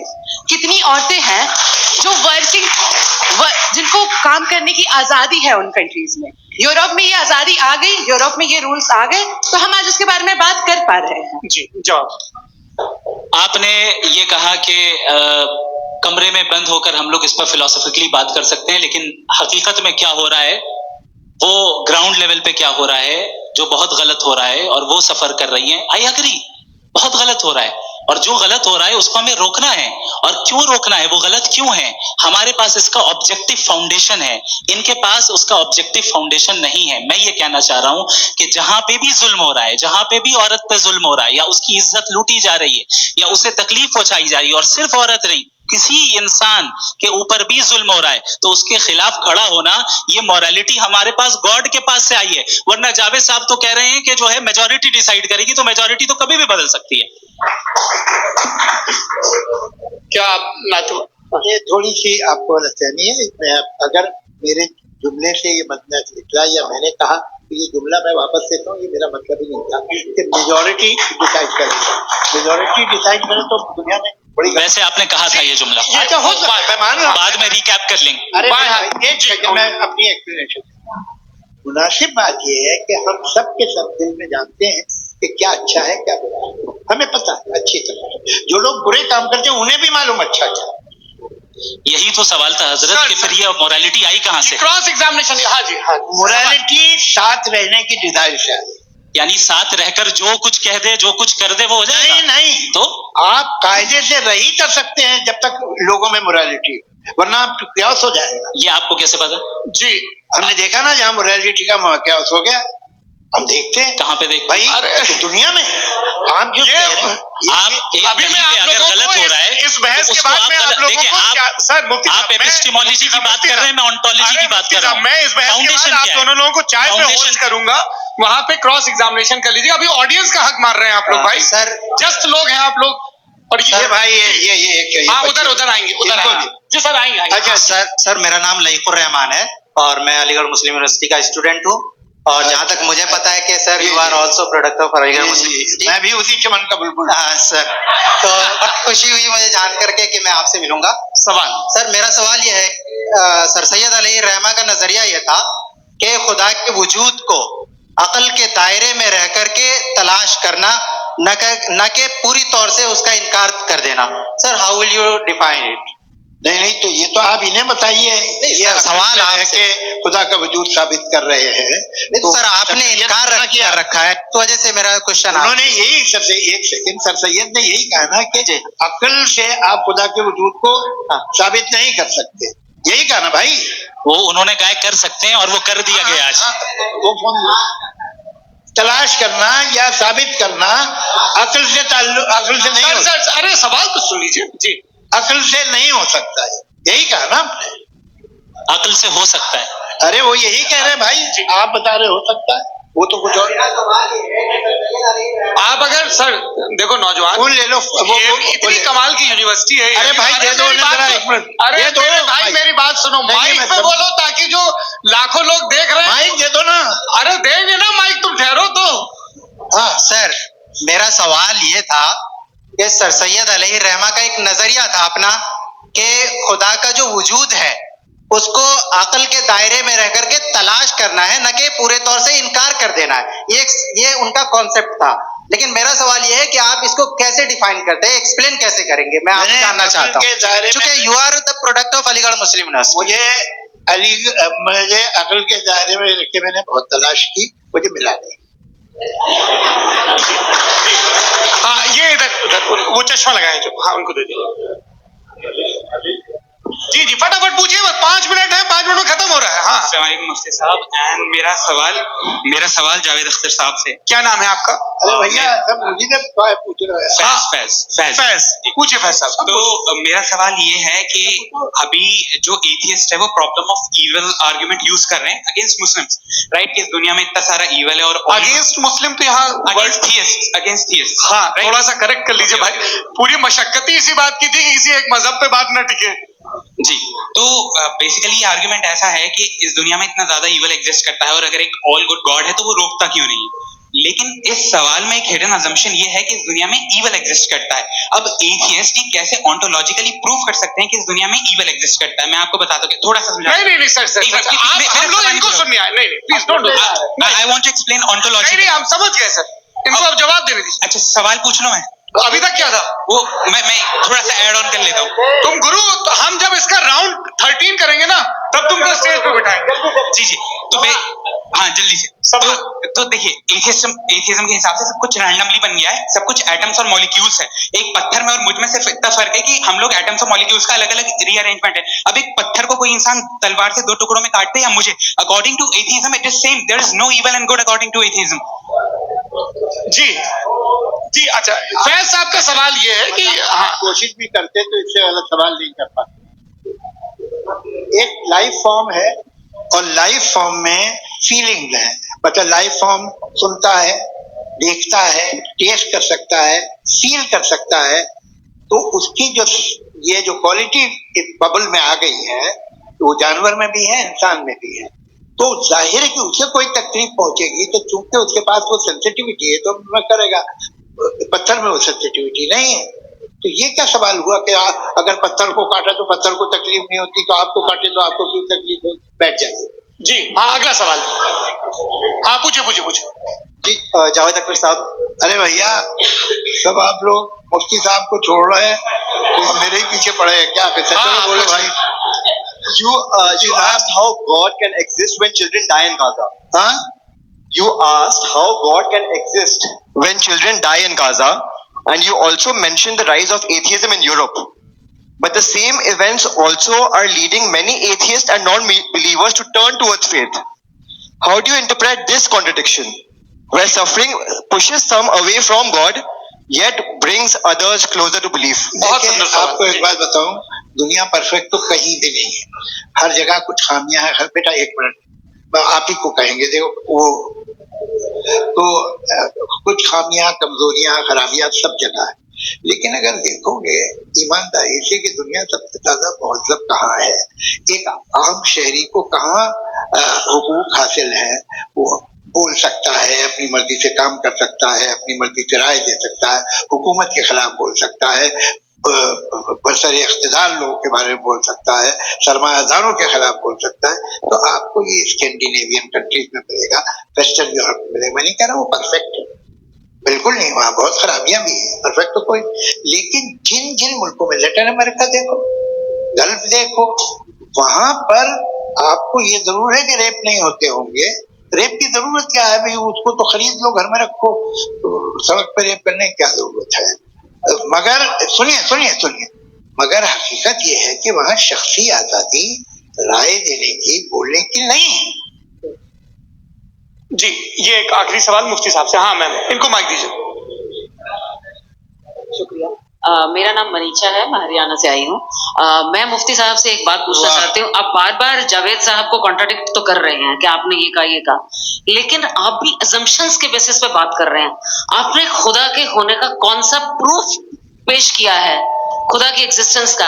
अब इस सवाल को अलग रहने दीजिए, कौन एथीस्ट है कौन नहीं है। और दूसरी बात जो आपने एक छोटी सी कही थी कि ये फ्री विल का इस्तेमाल करता है इंसान अपनी, लेकिन इस फ्री विल का इस्तेमाल में मतलब खुदा ने ये दे दी सबको ये इजाजत कि वो कितना घिनौनापन और कितने ज्यादा खराब से खराब तरीके इस्तेमाल कर सकता है। जवाब सुनते जी। आप फ्री विल को मानती है ना, या आप कहती है कि फ्री विल नहीं है ना, मानती है ना? तो अब आपके पास इसका कोई एक्सप्लेनेशन नहीं है कि अगर एक इंसान उस फ्री विल का इस्तेमाल करके गलत काम कर रहा है और बच के अच्छी जिंदगी गुजार के निकल जा रहा है, उसका कोई रिकॉम्पेंस नहीं है। हमारे वर्ल्ड व्यू में जो इंसान गलत काम कर रहा है उसको भी रिकॉम्पेंस यानी उसका बुरा बदला मिलना है, और जो सही काम कर रहा है उसको सही बदला मिलना है। लिहाजा जो फ्री विल है वो इस तरीके से है कि एक लिमिटेड टाइम तक खुदा ने मोहलत दी है। ऐसा नहीं कि छूट दे दी, जो करना है करते रहो हमेशा।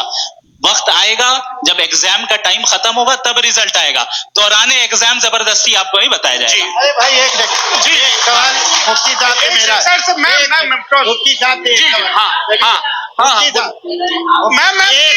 रुक जाइए, आपसे आप इसके बाद आपसे बोलिए। मैं मुफ्ती साहब एक ही सवाल करता हूँ कि अगर जो हो रहा है फ्री विल से हो रहा है और एक दिन बरोज़ क़यामत इंसाफ होगा मैशर में वगैरह वगैरह, तो दुआ क्यों मांगते हैं लोग?